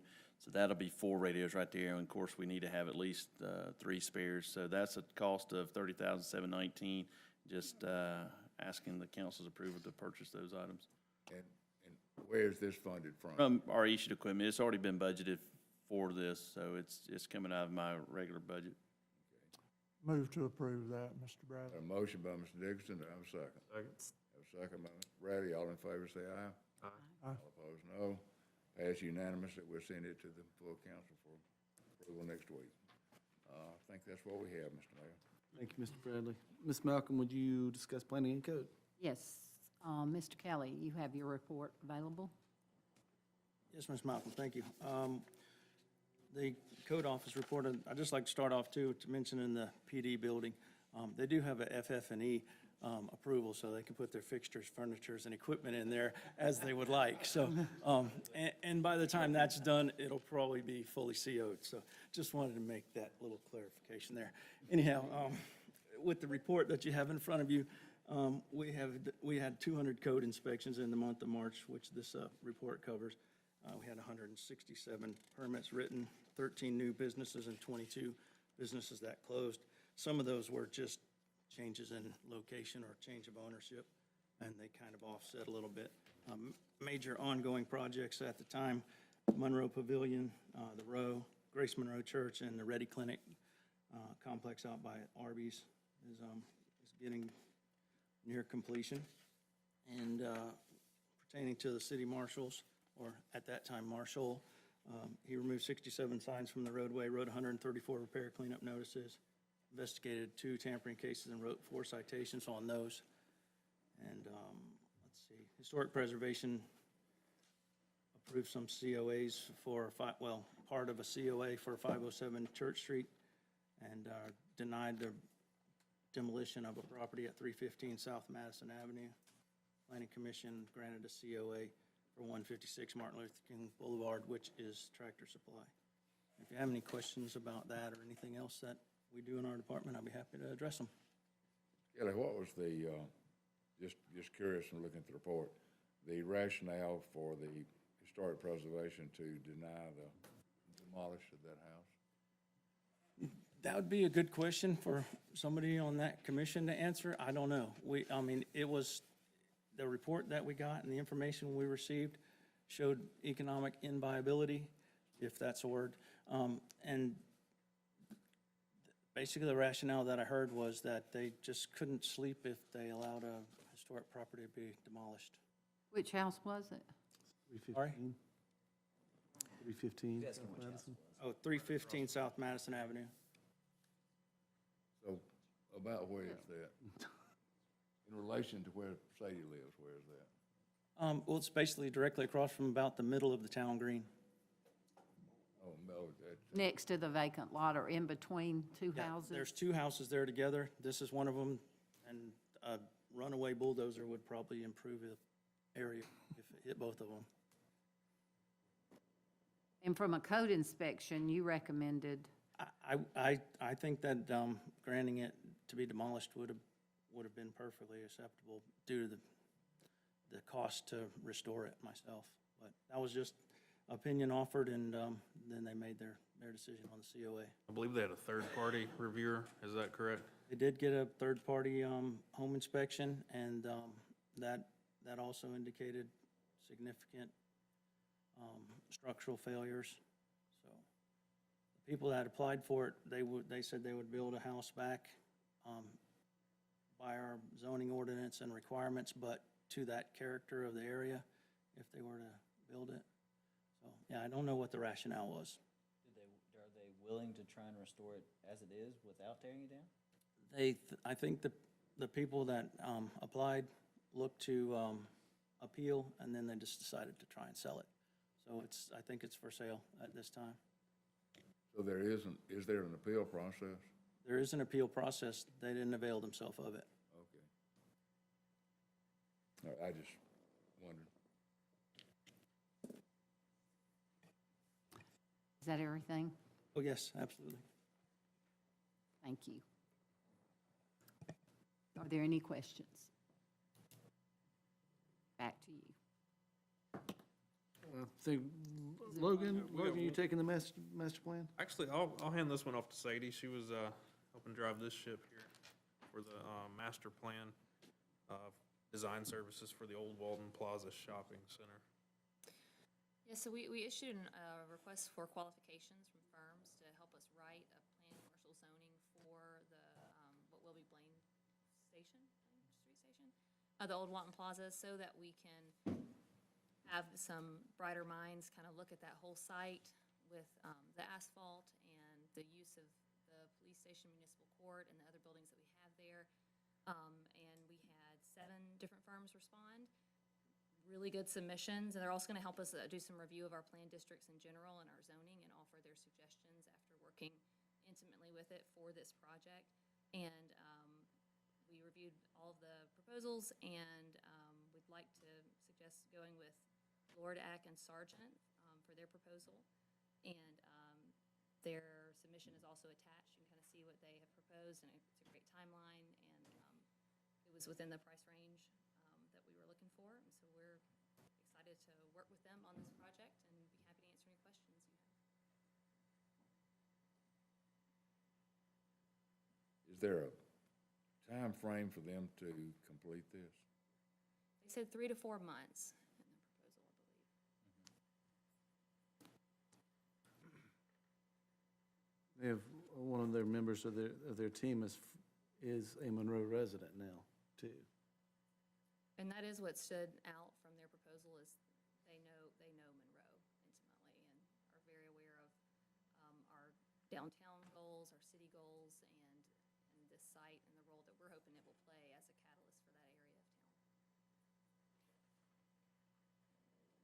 And again, there's a lot of opportunity with this site, with the out parcels especially.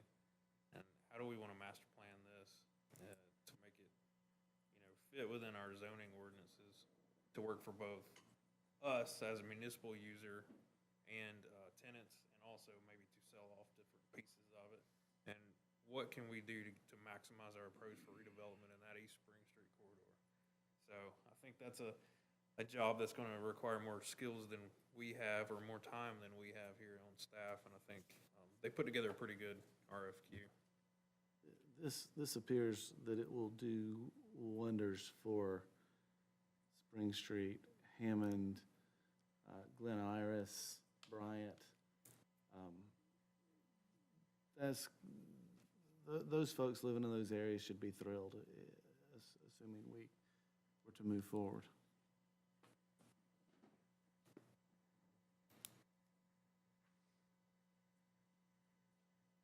Do we need a Yes, ma'am. motion? I move to approve. I'll Second. second it. All in favor? Aye. Aye. Any opposed? Any opposed? That passes. Thank you. That really is an exciting project. Economic Development, Mr. Ross Bradley. Thank you, Mayor. Ms. Crosby, would you mind sharing the economic development report? We had a great April event. Our first city event that we've had this year was the Dock Dogs. It was a 2-day event. We had great turnout, beautiful weather. So that was exciting to be able to do that. We also had some pictures there of some additional park improvements around the Hammock Park through some volunteer work days. Now that it's getting nice weather out, not this week, but when it's getting sunnier, we have a lot of people out there enjoying that. And the swings were funded through the AARP grant that we received. We got it last fall. We just were unable to get swings in the ground before winter, so that's kind of finishing out that project. And like it's already been mentioned, this Saturday is going to be a busy day. It's the opening of our farmers market and the cleanup day, and we have our first concert this Friday. So we'll have Infinity Show Band that's coming. It's a new band, but looking for that to be a great event for the community. As usual, I've listed some new businesses that are opening up this month. Be exciting, and those are in some off Broad Street locations, but still within our DDAs. It's exciting to see commercial dining and retail kind of expanding off of Broad Street because we're full there. So I'd be happy to answer any questions you have. Do you have an idea how many people attended that dog event? I don't know. There were over 240 entries, so dogs that jumped over the 2 days. So there was at least, their owners for each of those dogs. But whenever I was there, was a really good crowd. But it kind of, when you trickle in and out all day like that, it seems smaller, but it probably was in the thousands, like a concert, but it was just spread over a lot more time. Definitely was packed. I'm excited about the farmer's market. My favorite time of the year. Does anybody have any questions for Ms. Crosby? If not, that'll conclude. Thank you, Earls. Ms. Crawford, Parks? Thank you. Mr. Bailey?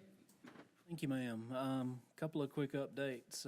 Pilot Park, the shade structures that were in the CIP for 2021 have been installed. Those will, I think, work out well this summer over a couple of the bench seating areas, and then over one of the play apparatuses on the lower section. Then, of course, we have quite a large oak tree on the top side that's going to help us out naturally. Matthews Park, the restroom is installed, ready to go. The weather outside is not cooperating with us opening that up.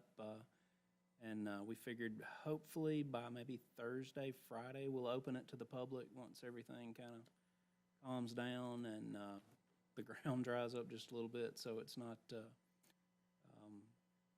filled with mud and debris right off the bat. And that's pretty much it for the Parks report. Chris, I remember, I think it was like 2 weeks ago, maybe it might have even been last month. There was I think the Walton County Disc Golf Association, or I can't think of the name of it right now. Yeah. Had proposed hosting a tournament and naming of the park.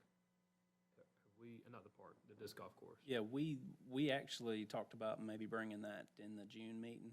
Okay. About the renaming of that, that was dedicated to the guy, I think, that founded the local kind of chapter area of that. So that was something we were going to bring in June. Mayor and I had talked about that, I believe, yesterday maybe, or one day. I've seen it somewhere. But yeah, we've got it on the radar and thought that we would do it then. I went out and played last week. Did they put in the platforms? They did. Over time, essentially Matthews got maintained in large part by that disc or frisbee golf group and association. They put in the pads. They put in what I call tee box markers that show the layout of the hole. They maintained the baskets. They kept a lot of the, growth cleared back, so to speak, to essentially create what exists as a fairway. Yeah. In that particular You realm. look great, and it's definitely changed over the years. So, and they've been easy to work with. So they were proud. I've told them we're not moving anything. We're just kind of cleaning it up. Is what we planned to do in the beginning, and that's what we've done. Awesome. Any more questions?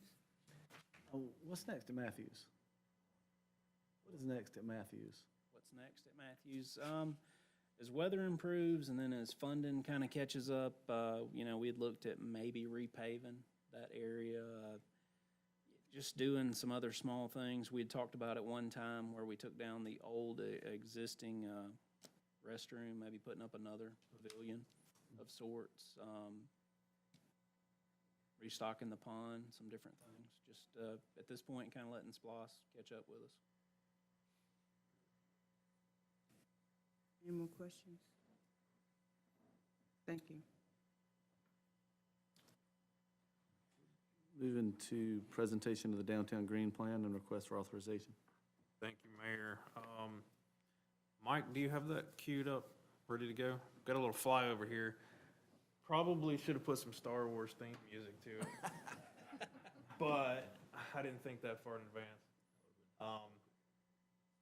So this is a 3D rendering from our engineers, Keckenwood, that basically shows what we hope will be the outcome of the downtown green. So, as you know, we used to briefly own the dirt here, where co-work at the Metro is now, and it's a multi-use space. We're still gonna be able to utilize a lot of the peripheral parking areas. Now, this parking lot here is just in here by concept. This could be another phase later on down the road, but we would do the sidewalk area. So the parking here is not part of the concept. The trees and sidewalk are. You can see the amphitheater we have here in the foreground.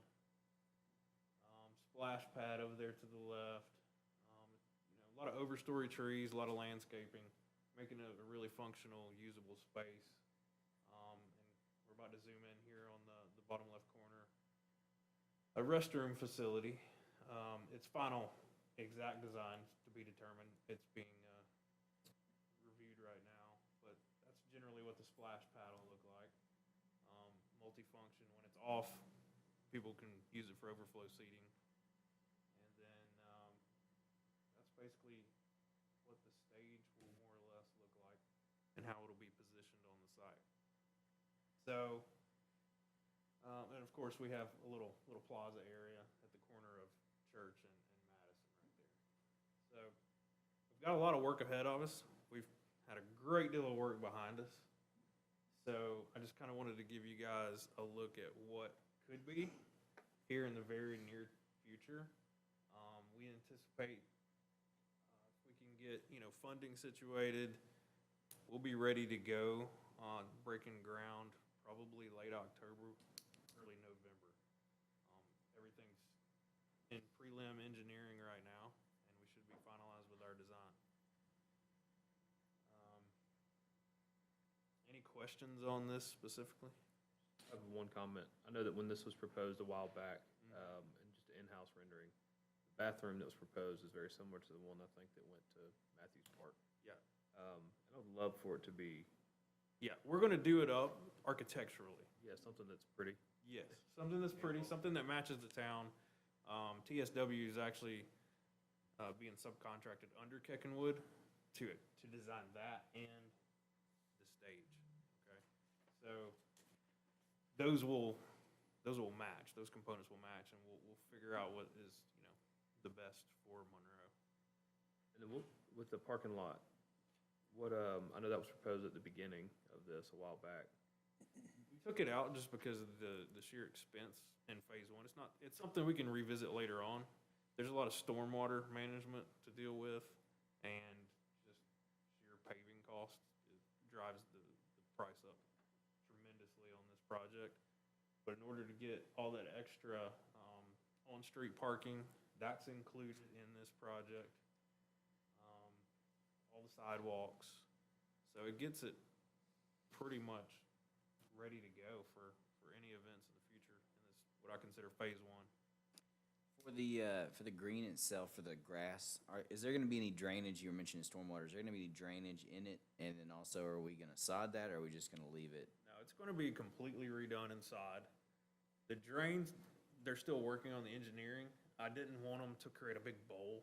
Yeah. Right? Yeah. So this has been a really challenging project to work on because the more impervious parking you put forth, the more you gotta account for that stormwater. So we feel pretty good about where it's at now without creating a whole bunch of drains out in the field, or especially a big bowl drain. I think we can get around it and use, traditional curb and gutter type drainage systems with what we have proposed. Now you get into the other parking lot where Amici's is going. That's what I'm thinking of. You're gonna That's add gonna be a a big one, lot yeah. of more asphalt, Right. and then that will be, So then possibly in the future, multiple drains. Not in the park, no. We'll figure out something else if we go to a phase 2 and work with those property owners. Okay, on and that just push side. it down. And it may end up being, you know, some underground detention or something like that, which is very expensive. Yeah. For now, this gets us a real product, you know, next year. So you're gonna talk about paying for it now? So let's talk about the fun part, yeah. Hey, Logan, real quick before we get there. Trying to sell you guys here. Wait, one second. I would say before we get there, are all the features of this something that they are trying, that it will be counted in this funding? Or is All that the just, features. like the water feature up front? Yeah, that was included in the cost scoping. They guarantee that's gonna work for more than 25% of the year? I did ask that question. Yeah. Otherwise, I mean, there'd be no point in having it. So I think the way they're designing it is supposed to hook up into the same mechanicals as the splash pad. So, Right. Splash pad's not gonna work either. yeah, maybe not. Appreciate that positive commentary. I mean, I drive by this one every day and But theoretically, This one was built how long ago? This one's working better now since we rewired it. Right. It's just if people will stop. throwing stuff in it, Yeah. that's not gonna happen. and. Look, I'd say we're going at 95% now out Okay. here. I'm gonna hold you to that, Chris. Start counting it.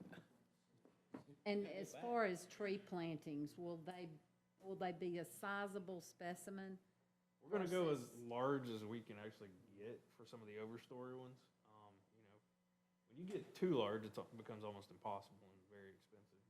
Cranes, but, you know, within a few years, we hope they get to that size, yeah. I know they wouldn't be that size, but I just meant, Yeah. Then it'll be 2-inch caliber. No, we're gonna go as large as possible on those perimeter trees. Sorry, back to the easy part, Logan. I mean, the funding. So funding, you know, we've put well over $200,000 into the purchase and brownfield of the site. So that's all behind us. Beth and I have been working on, you know, how do we pay for this? And GMA's come out with some new loans, and basically they're kind of a lease purchase deal where you're basically leasing back from the dirt. And GMA is going to retain that ownership, but they can loan us as much money as we want. And what I'm proposing is we go ahead with the general estimate of $3.2 million, and that's because we've got a reimbursable grant, at least one reimbursable grant coming at us. And just having the funding there would enable us just to go ahead and start turning dirt later this year, as soon as the engineering's done. So what I'm asking for is to just enable us to go forward with GMA, get all the loan docs ready, bring it back to you in final form, and we'll know exactly what that dollar amount is. What we've included here, for example, is a 10-year and a 15-year loan. This came from GMA. 10 years is about $365,000 a year, and a 15-year is $263,000 a year, and those are at 2.5 to 2.75% interest rates. Pretty good interest rates still. They may be ticking up a bit in the next few months. And just so we know, prior to moving forward, generally in committee, various committees, we can all ask questions, and that's fine, but I'll need you to call for the vote coming out of the Parks Committee rather than from the whole council. Sure. We included some extra amounts in here. We were playing with numbers just to see if we wanted to do downtown green plus some other items. But, you know, it's what we're comfortable absorbing within the general fund payback, and some of it will be paid back with SPLOST as well, but SPLOST can't pay it all back. So, you know, we can scale any amount on the loan. I mean, the grant, which I believe was $500,000? That's right. And then the SPLOST, how much SPLOST we're looking at? Ish. I won't hold you to it. But. You know, we're probably sitting on close to $500,000 in the SPLOST right now. And can both of those funding sources be used to pay down that debt service on that? Yes. So, you know, it's kind of fungible because then you use SPLOST going forward for the other parks, which it's still a pay-go system. So if you borrowed more, you could get more done now. Or it's something we can revisit later on. It doesn't have to be a one and done type of loan. Could we, Rate will change. The rate could change, Could yeah. change. I mean, that's, assuming we ran Route 1, the 3.2 million, see how it works, just knowing that we're going to come back with this in 12 months, or I think we get a lot of bang if we do more than one park. You know, our parks have lacked for investment for decades, so yes, this is a lot at one time. I can still bring you back two options when it comes down to it, you know, so. I've got two concerns, Mr. Chairman, I'm not on your committee, but if I could, I've got two concerns to express. One is $3.5 million for one project, if you will. With a city that runs an annual budget of what, $13, $14 million, you know, $13 to $14 million, and we're talking about $3.5 million here for a project. And I just want to be sure before we commit to that much money for one project that we're looking at priorities of what the city's going to need to spend money on the next few years. I look at, you know, one thing here is, I think we know that we're gonna have to have a new fire station sometime in the next few years, and that's one of the, you're looking at roughly $4 million according to this.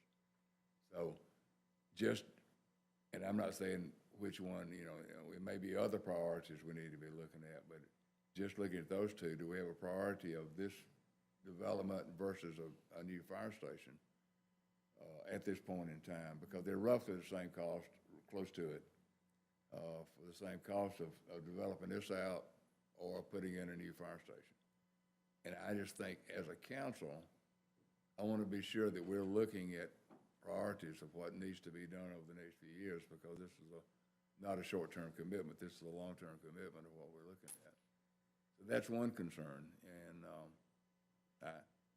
I'm not at this time prepared to say this is the highest priority. We've got to spend $3.5 million at this point in time. Council may feel different, and that's quite all right. But if the council does say this is the highest priority we've got to spend $3.5 million, my next concern is how do we pay for it in the financing? Because if you're looking at a debt of $3.2 million, you go into as the debt. And I remember a conversation we had sometime earlier, and I think I understood this correctly, and either Paul or somebody can correct me if I'm wrong, but when you're looking at debt on a long-term basis like this, I know this is some creative accounting and GMA's come up with here. The other option would be a bond issue, but if we were doing a bond issue on this, I don't think by regulation we could do a bond issue with this without going to the public and asking for a referendum for that debt.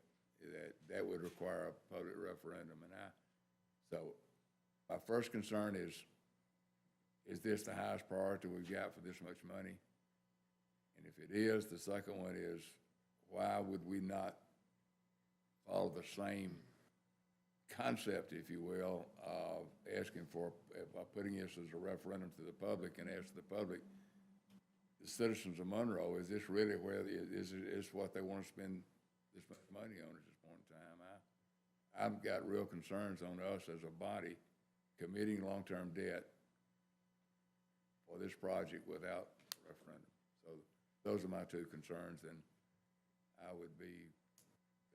that's where I am on those two concerns. I think we need to really think through the priority of what we're spending the money on, and secondly, how do we pay for it?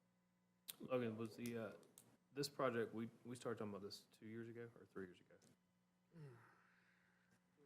It was 2018. We thought we were gonna get the grant, and Yeah. that was 2 years ago, right? Yeah, We thought we were gonna have a grant to pay for it, yeah. It was 2018. Well, yeah, not the whole thing, but still. Right.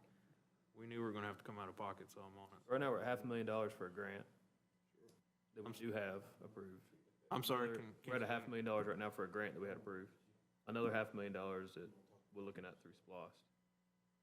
And then what's the future years of the SPLOST? Do you have any idea what that estimate might be? I mean, we'll probably have another million or so come in on that. If we did nothing else, then this project would cost around $1 million. We did no other parks. Yeah, I mean, we could dedicate the rest of all of the splost parks towards this project, and you basically would not be able to do anything else.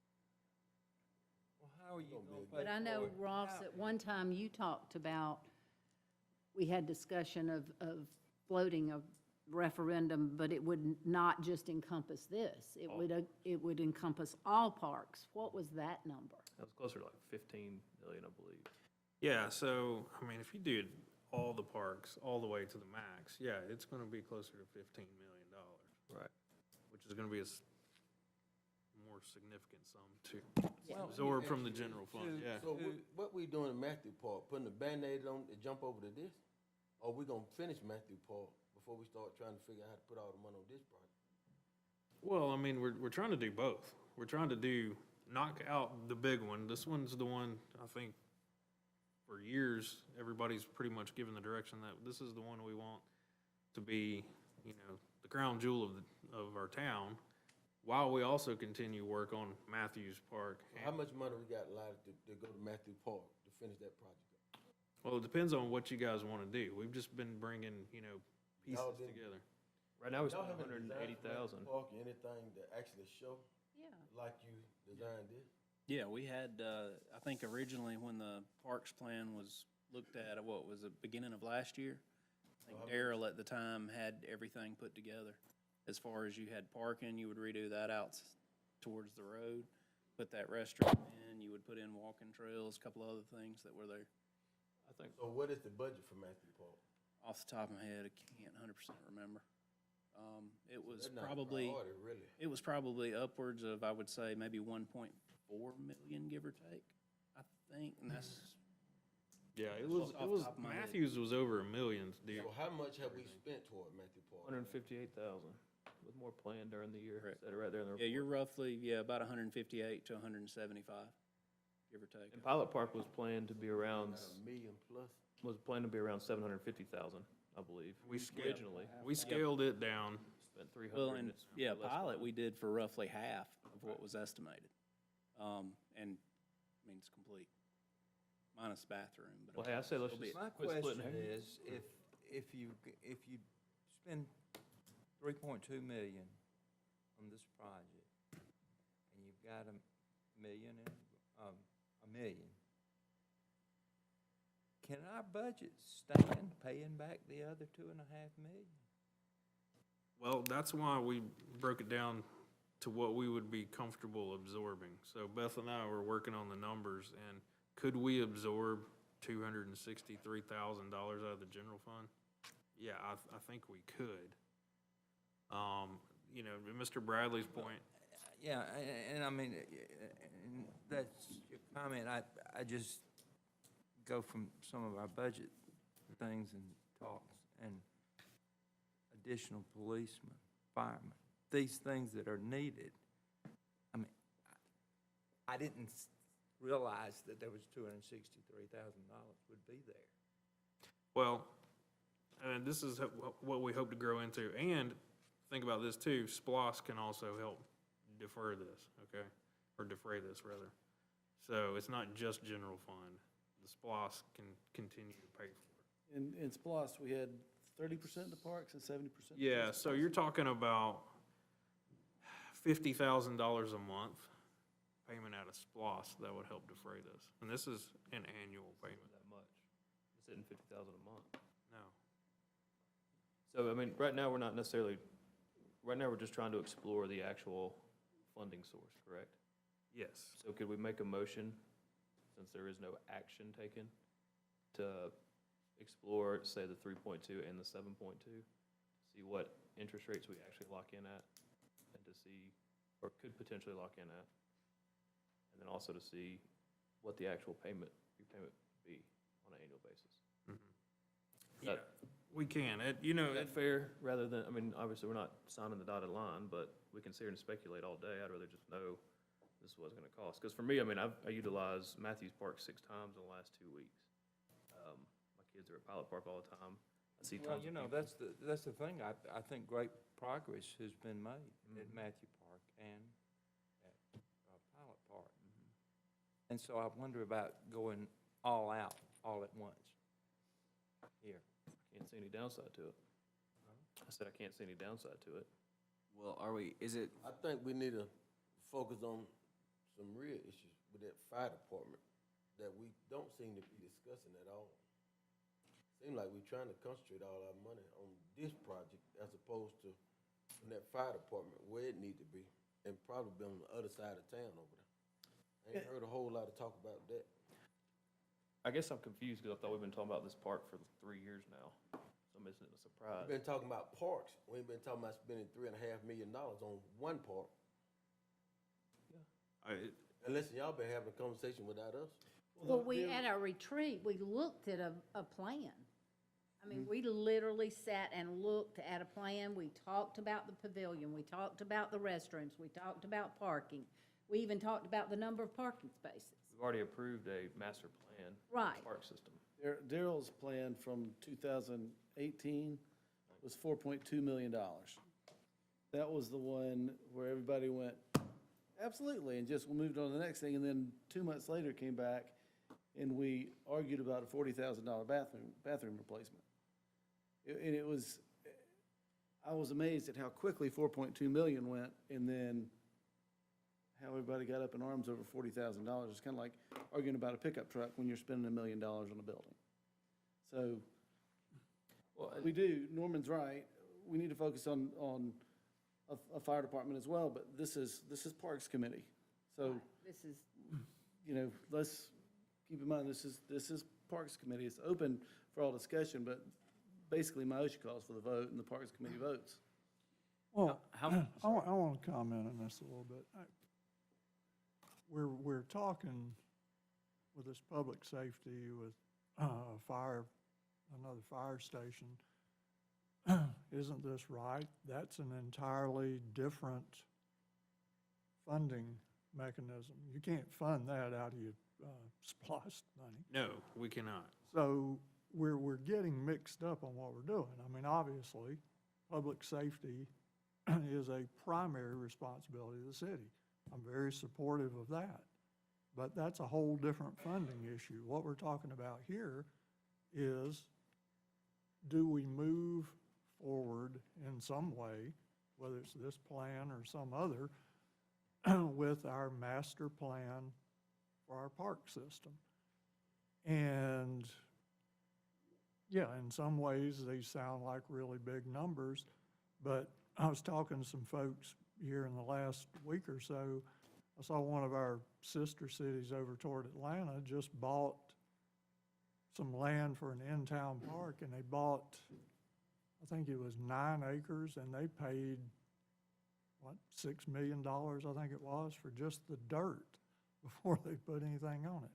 So my point is that we have consistently said, and I think the public has said, we want the parks. We want the kinds of things that other counties have, like Gwinnett, for example.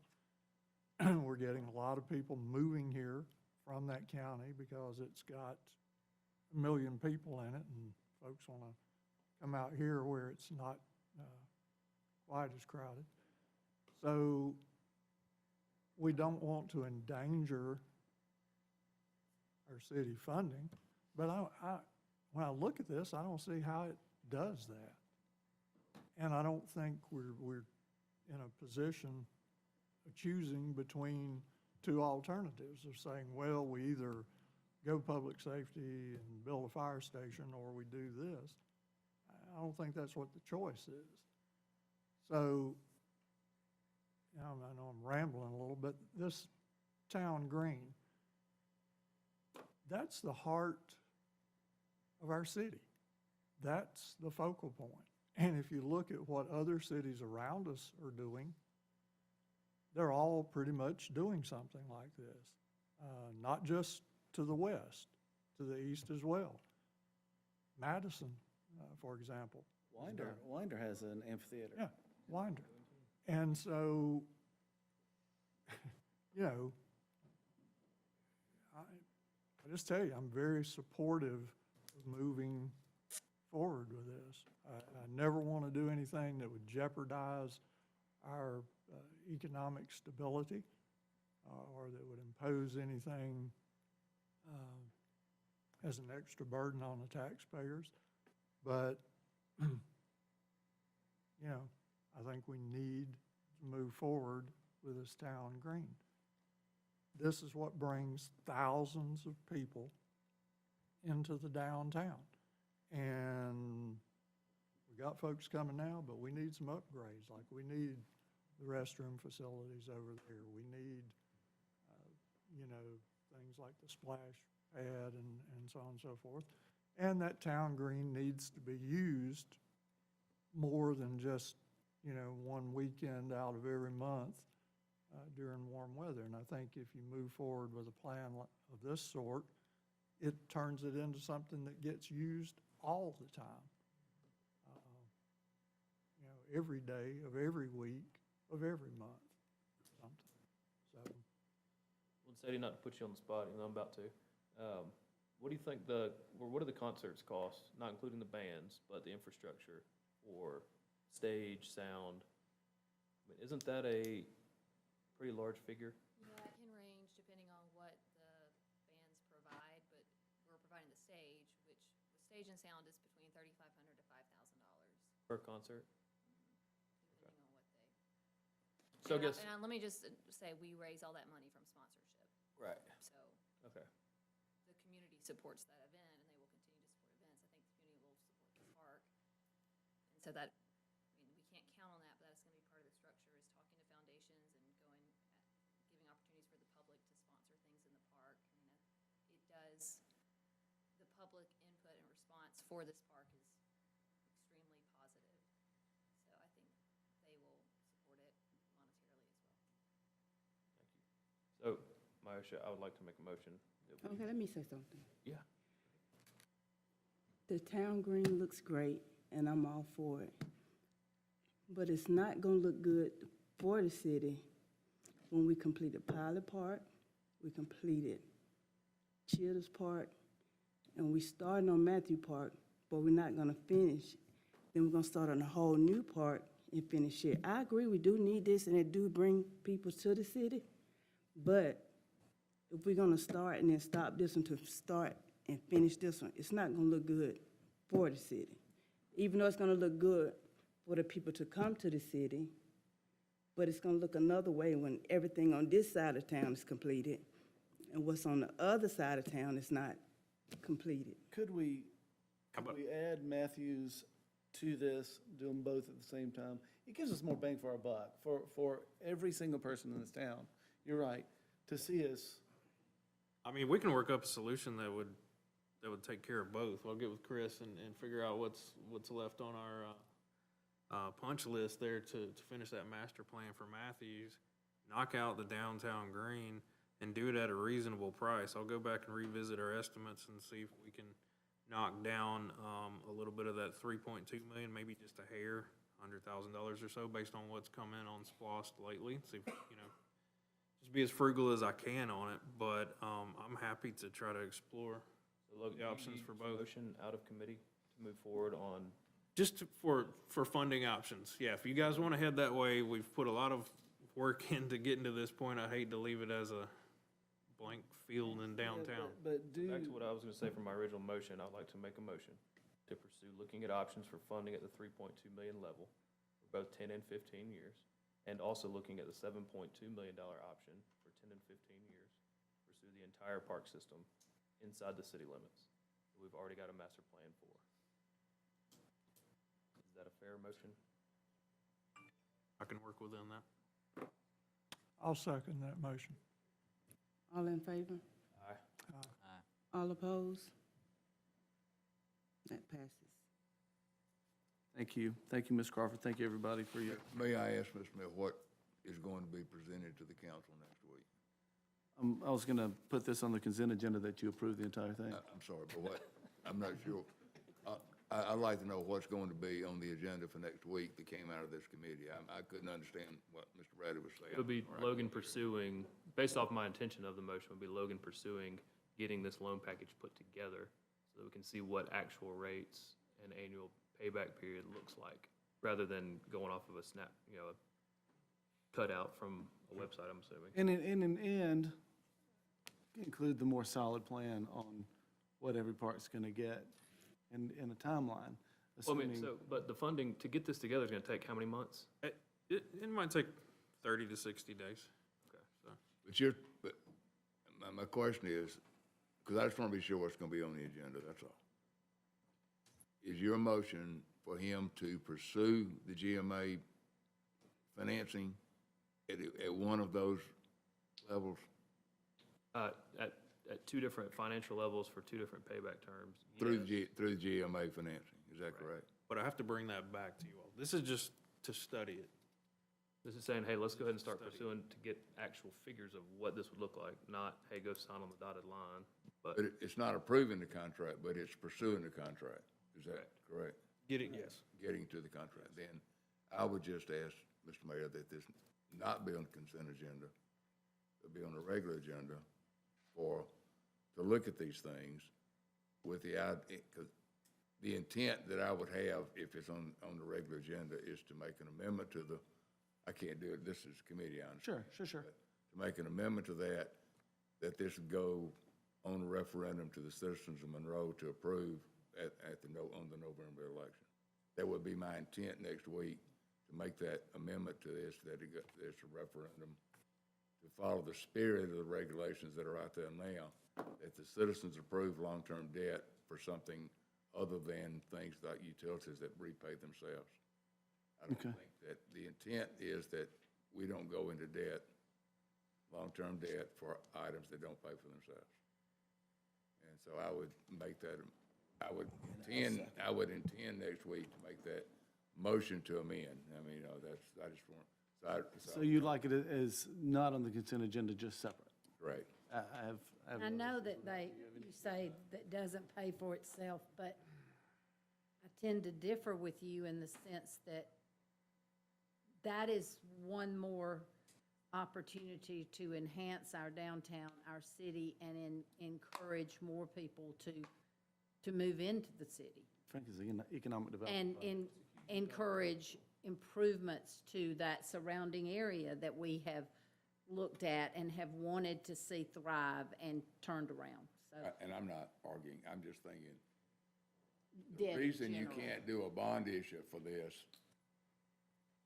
there's a reason you can't do a bond issue for things like this, to do long-term debt. We're looking at GMA playing funny with accounting to allow something that would not be done through a bond issue, and that's having a referendum of the public. I'm not even saying I'm opposed to this. I'm saying the public should approve it before we do. That's my intent, is to go to the public and say, do you want us to do this? So we'll put this on the agenda as a separate item next week, and at that meeting, Larry will add And it may. amendment. And what if down it and vote it fails, down. Larry? If it fails by way of whatever reason, low voter turnout, whatever, then what do we And do? it puts us, That just means they didn't want it. Yeah, So I'm not supporting That means it. the people that voted doesn't want it. Yeah. That's right. I do want They to. should have input when it comes to something like this, basically what Larry's saying. I do want to clarify that the state of Georgia gives you many tools. There's no funny business with I GMA didn't mean lease it was purchases unethical. or. Don't get me wrong. So, I mean, beyond geo bonds, we've got conduit debt through the URA. I mean, that's how we have a police department. We've got, you can run things through the DDA. The lease purchases that we purchase all of our Tahoes with and fire equipment, that's all been done through lease purchase. It's the same mechanism. It's nothing new under the sun. I just want to make that point clear. We're not trying to get around any voter approval. But we're also trying to meet some timelines and deadlines for some major grant funding here of $500,000 and potentially some more that we've applied for as well. Not to mention the SPOS that passed, which 30% of that money voted for in the SPOS was allocated towards the park system. So, I mean, Well, how much, so I want to know how much, if we decided to use all the money that we have right now and we didn't get anything, how far could we get in the project? I mean, I think that Clarify, that's. you mean through the remainder of the SPOS term? Yeah, through the remainder of the splosh, through the 500,000 that we have for the grant. You know, if you were to take that and apply it and you used it for the most base pieces, like how far could that get us? You know what I'm saying? I mean, we could get, pretty far along. It's just, we gotta be able to let a contract and do it all at once. That's our hangup. We can't really pay-go this thing any further. Otherwise, we're just gonna sit on the dirt for another 5 years. Would it be possible for you and Ms. Thompson to show us how you see to pay for it?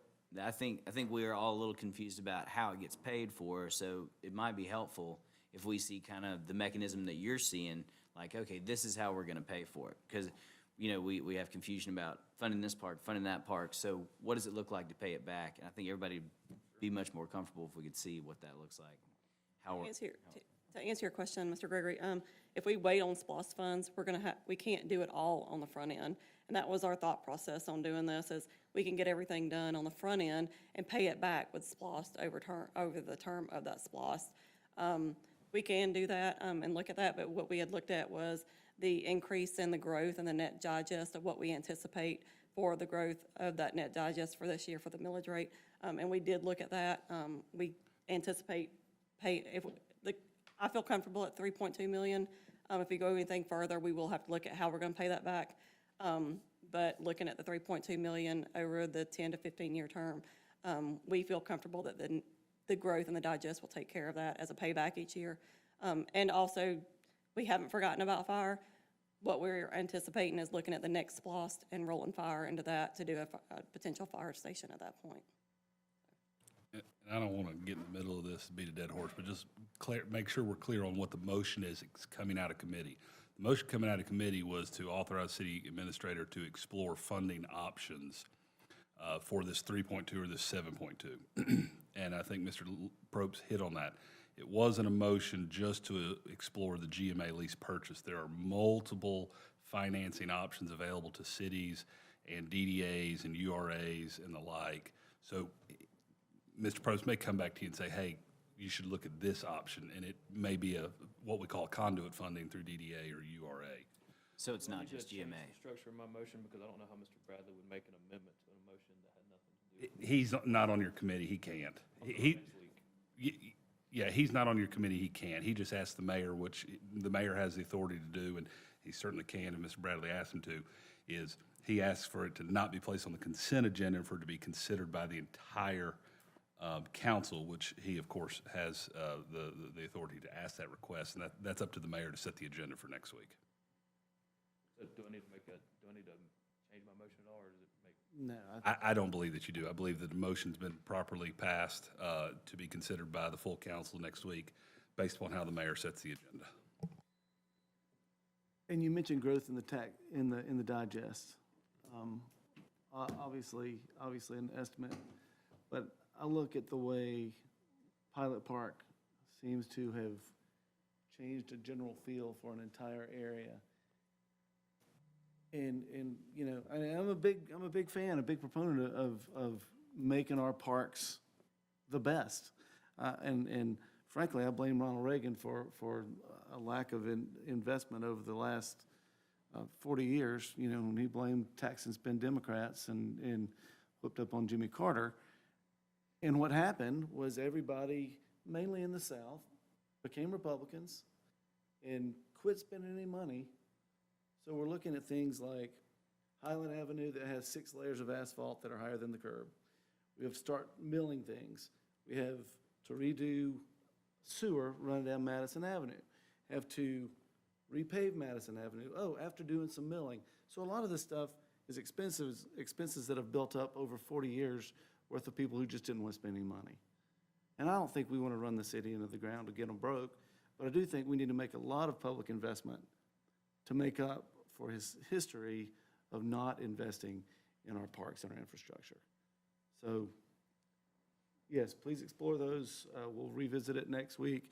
It will be its own item on the agenda. Larry will offer a motion, and then that's for council to decide how we move forward.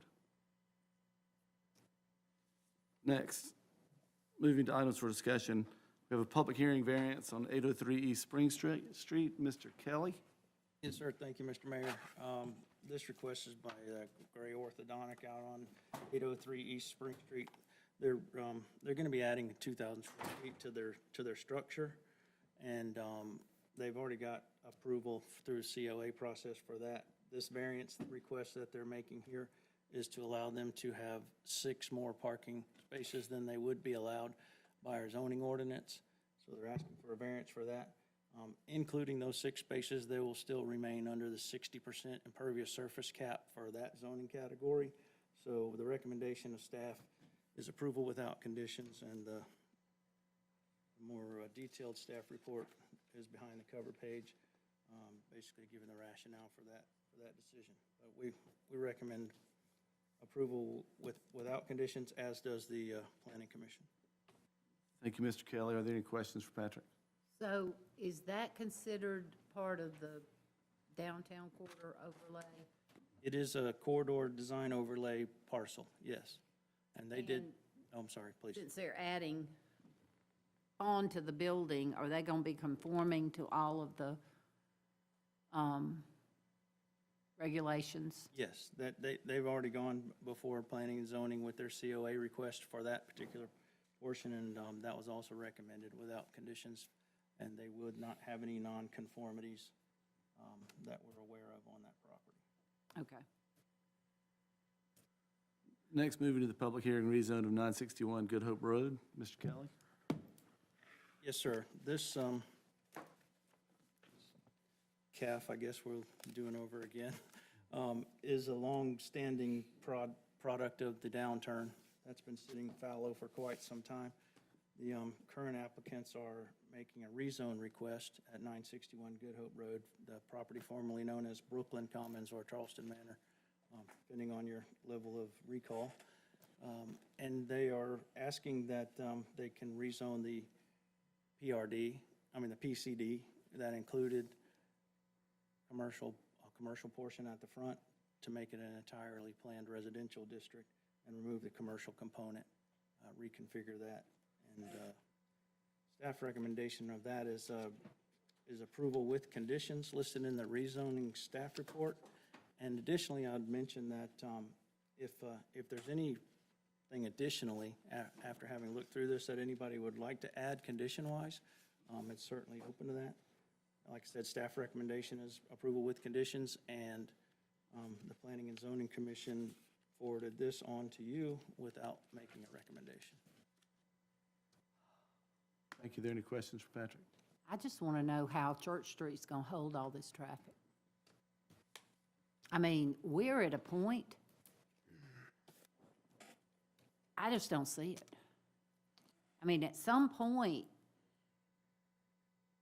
Jeremiah, RV, I mean, how is Church Street, with the way it's designed today, going to continue to handle it? And with that school right there, I just don't see it. You can't widen the road. And you can't widen the road. I was just at a neighborhood meeting that they were asking that same question. I think a lot of people are concerned about this idea, and I mean, I think it's something we have to address at some point. We just got through slowing and calming and making it smaller and narrower. Where do we put the traffic? I mean, and how do we start to ask that question in engineering? And I mean, I don't know. I don't either. I'm the new guy, so I mean, I'm genuinely asking. But it's valid. I mean, we were very concerned, you know, when we put, how many, 225 lots in on the first project.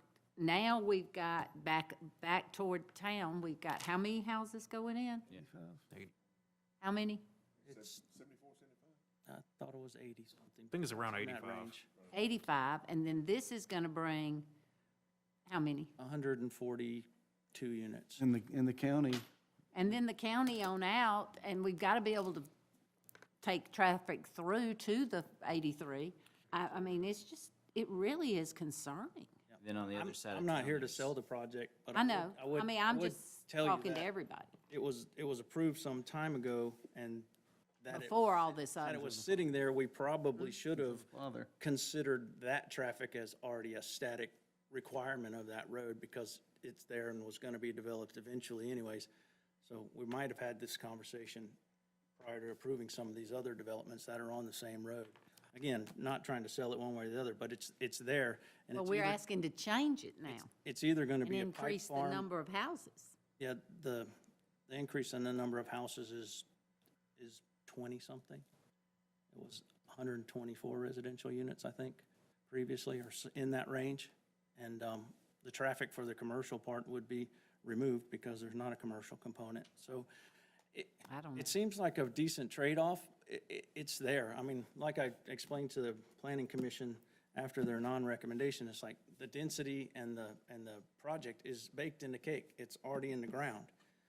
They're just gonna modify a small portion of it to make it a totally residential development. And I think if y'all look at it more like a Christmas tree to hang some ornaments on, condition-wise, then you might be able to get a good product that you could be proud of. So I'm not I mean, I'm just worried about handling the flow of traffic. And they do already have their center turn lane installed that they did when they developed it, and also their decel lanes on both entrances. And it's one of the few neighborhoods that does have two entrances that we've developed, or that would develop, since we made that a requirement.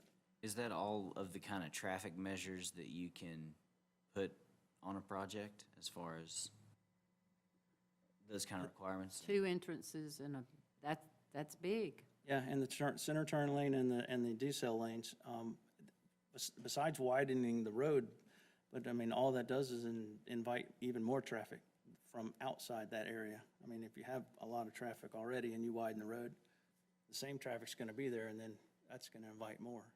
I know where you can widen the road though. I think there's a 80-foot right-of-way out there, but with the center turn lanes, it'd be tough. And if we do nothing, is the PCD already approved and ready to go? Yes, they could develop it like we approved it It's happening one way or another. It's just- 16, 17 years ago.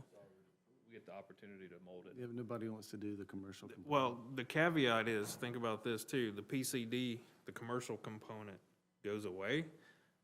There's a potential there that it could develop into something you may not want later on. It could be another, strip mall that doesn't pan out. Yeah, and I'll Well, say but that somebody's just gonna build it just in order to build the homes. I spoke to somebody who literally lives next door to that. They called me because they were wondering what the rezoning change was, and they said they would fight it if it was going to be a commercial piece. But when I told them it was rezoned to be fully just residential, they were okay with that. So I think the traffic issue and the residential/commercial issue are probably two different things that we have to tackle both on. I think traffic issues, main one. Traffic's coming regardless. Traffic coming regardless. Yeah, You do it on sure. Church Street, another street.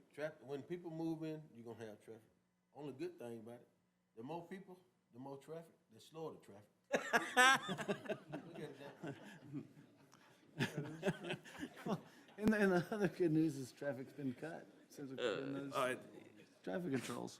The other thing is the connector will be in place too, just to the east of there. Hopefully that would help some southbound traffic and keep it going from Church to 11 to get out of town, but The timing might work out about the same on that. could. I still say we need to work on that turning lane off, and I guess, did you say that was the county? I've We need I've to- offered a solution to the county, That is but still so scary, I've not heard back anything coming affirmative. back into town at night. It's Oh, still frightening. Yeah. So I know it's a second thing. Sorry, I apologize. I'm not sure of procedure on this. But as far as the traffic issue is concerned, can we ask for a study out through there to see for future options? I mean, as things progress. Going forward, new developments, we would do that, but like Patrick said, this one's already baked in. We've already, that was determined some time ago. But, I mean, you have the right to ask for a traffic study relative to the impact of this proposed project on that city street and the city street system if you want. Paid for by the developer. Yes. You certainly can ask for a traffic study to be conducted, and then, see what the results are, or condition any rezone, if you're considering rezoning it, on a traffic study being conducted, and it showing that the what I'll call the already in place measures, meaning the fact there already is a turn lane, there's already A-cell, D-cells, that if they cover and address the issues, but you certainly have the right to ask for a traffic study. There may have been one done back in the 2005 era. We did choose to forego the traffic study, if I remember correctly, back then because of the concessions. And I also think it had to be approved by the county because we didn't annex the road out there. Yeah, and I don't know the answer on the road. We have that road right. And since then, we've added almost. We don't 300 have the homes. road in front of this, so. That's not our road. So that will lead to, I'm sure, more interesting discussion next week. You'll please think about some good questions for these fellas. Application of beer and wine on-premise consumption at Your Pie, Mr. Kelly. I believe that application is in order. Yes, that application is in order, Mayor. Pretty much a slam dunk. Are there any questions for Patrick? Hearing none, moving to the application of spirituous liquors and beer and wine on-premise consumption. Tacos and beer, bar and grill. Yes, sir. That one also, I believe, is in order. This is going in the Old Amici building? That's correct, and the application is in order, Mayor. Thank you. Are there any questions? Hearing none, we'll move to the Walton Plaza facility exterior and roof renovation on the remaining buildings. Mr. Probst? Thank you, Mayor. Chris and I may team up on this one. Essentially, we've bought or inherited now the old buildings in Walton Plaza outside of the police department. There is considerable interest in future tenants and leasing out the remaining spaces. In addition, it just currently looks terrible. And this kind of goes along with our master plan that we were talking about earlier in the meeting from that RFQ. So, for a while now, we've had the roof inspected and priced out, bid out. It's actually fully bid, along with the exterior painting, rehab, to get that building up and functional and putting businesses in there and creating some revenue and back into the project. So with that, I'll let Chris get into the actual guts of the roof and exterior. Well, and what we did in the first attachment that I've got actually breaks down the different sections of buildings that exist as A, B, C, D, and E. Section A is actually kind of designated, we're looking at a future use as a data hub, I think, for Telecom to an extent. And then B, C, D, and E would actually be used for leasing options. So A, as it stands, that roof, the exterior, it's 15,000 square foot space, would actually be rehabbed with a 30-year roof for $478,000, well, $478,648 as the total cost of that building. B, C, D, and E with roof, mechanicals, exterior, then you'd paint the front to match what already exists in the public safety building, would be $971,288. That was bid out using Garland, who would act as the GC, which is through a national contract that we've used before, renovating, redoing all of these buildings. They're the same company that GC'd the exterior and the roof of what's now the Police Department Municipal Court building. I'll be happy to kind of answer any questions or. So, for some reason, I thought we had voted on repairing that whole roof. Was that just for the police department? That was just for the police department. How much was that? It was $777,000, best I remember, for the roof and the exterior. So now we got to do the remaining roof on the building? Correct. But this would be income producing, correct? Yeah, so what I'm proposing is, so we don't go into any more debt on this, is to actually borrow from ourselves at a 0% interest rate, but, for a total of $1,449,936. $478,678 would come from our bond fund for Telecom, because we're gonna create a new head end in Building A back there. That's the one that's tucked in the back. So that'll at least get us started on a shell. Now, keep in mind, and I think I have it in the write-up here, This does not include mechanicals and, you know, the interior build out to a white box space. So we're just kind of incrementally developing this site as we go. So again, we don't get into any more debt where we need to, but as we rehab the roof and exterior, those are two of the most important things right now. Then we get into the conversations of, if we find the tenants, how much are they willing to put into it? A lot of the tenants, some of the ones I've spoken to, don't want us to really do much of anything on the inside because they want it to build it, you know, for their own space. And that may require rerouting HVAC and all that. So we don't want to get into that too early right now. So really what we're asking for, let's just pretty this thing up, get it stabilized so we don't have a completely rotting asset over Well, we need it. right? We need that, So, that's, no doubt. those are several big spaces that would be ready to go to rent out. And again, we're just kind of borrowing from ourselves. And what I'm gonna propose is any revenues that we get from rental and also eventual sale of the out parcels in the future goes right back to, our funds that we borrowed from. And, you know, we'll kind of keep a liability account open over there so we know where we're at and paying that back to ourselves, essentially. So that's the plan. It's just incremental development. We're doing it ourselves. Are there any more questions for Mr. Probst? Hearing none, we'll talk about that next week. Downtown Development Authority, IGA, Ms. Krosick. Can be me or Logan to speak to this one. Yeah, so we're gonna work an intergovernmental agreement concerning the transfer and sale of 116 South Broad Street, better known as the current police department. I know there's a lot of interest in that facility. And what we're gonna do is transfer it over to the DDA, who will then run point on an RFQ for the sale of it. And by doing that process, it not only ensures that we get the right price, it also ensures we get the right product for downtown. So, you know, it'll be a well-vetted process, and what we're proposing in here is that 90% of those revenues come back to the city, 10% stays with the DDA as a seed fund for other, you know, good projects that they want to do. But in that 90%, I think we talked about some time ago that would, again, go back and help ensure payoff of the new police department building. But that will be put on the open market It will be an open market, but people are gonna have to, present a plan. present a plan, a development plan, Right. and their price.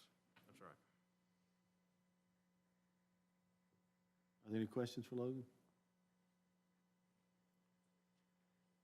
Or Sadie?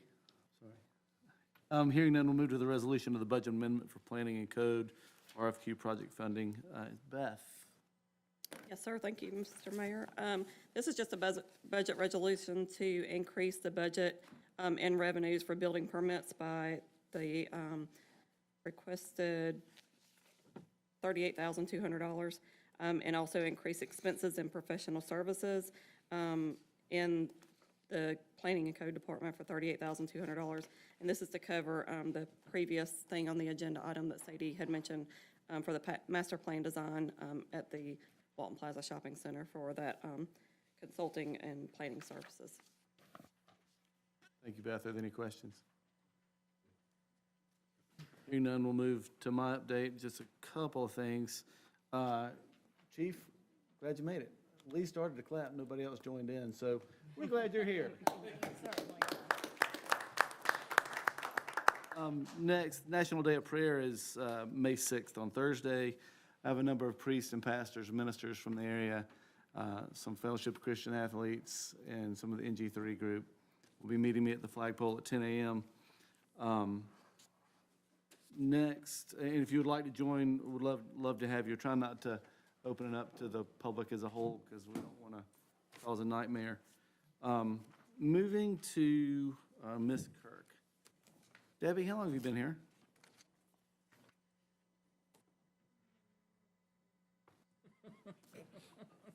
Over So, 30. A little bit longer than most of us, and obviously she plays a vital role here. When I was in third grade science, they were teaching about gravity, and the teacher said, you know, gravity makes the world go around, the rotation and revolution of the Earth in the atmosphere.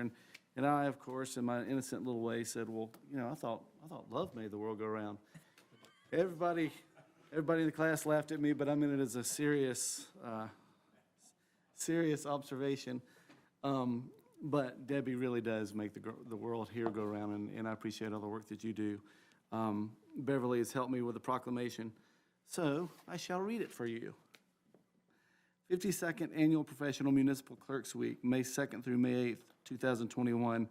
Whereas the Office of Professional Municipal Clerk, a time-honored and vital part of local government, exists throughout the world, and whereas the Office of Professional Municipal Clerk is the oldest among public servants, and whereas the Office of the Professional Municipal Clerk provides the professional link between the citizens, the local governing bodies, and agencies of government at all other levels, and whereas professional municipal clerks have pledged to be ever mindful of their neutrality and impartiality, rendering equal service to all, whereas the professional municipal clerk serves as the information center on functions of local government and community, whereas professional municipal clerks continually strive to improve the administration of the affairs of the office of the professional municipal clerk through participation in education programs, seminars, workshops, and annual meetings of their state, provincial, county, and international professional organizations, whereas it is most appropriate that we recognize the accomplishments of the Office of the Professional Municipal Clerk. Now, therefore, I, John Howard, Mayor of the City of Monroe, do recognize this week,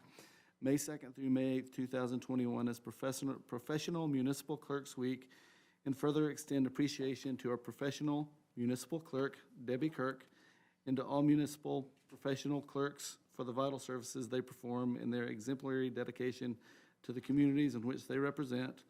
Dated this 4th day of May, 2021, John Howard and Debbie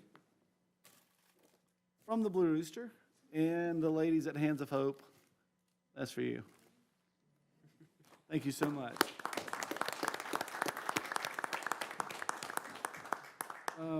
Next, we'll need a motion to adjourn, but Ross and Chris, if y'all would hang with me for just a second after, that'd be great.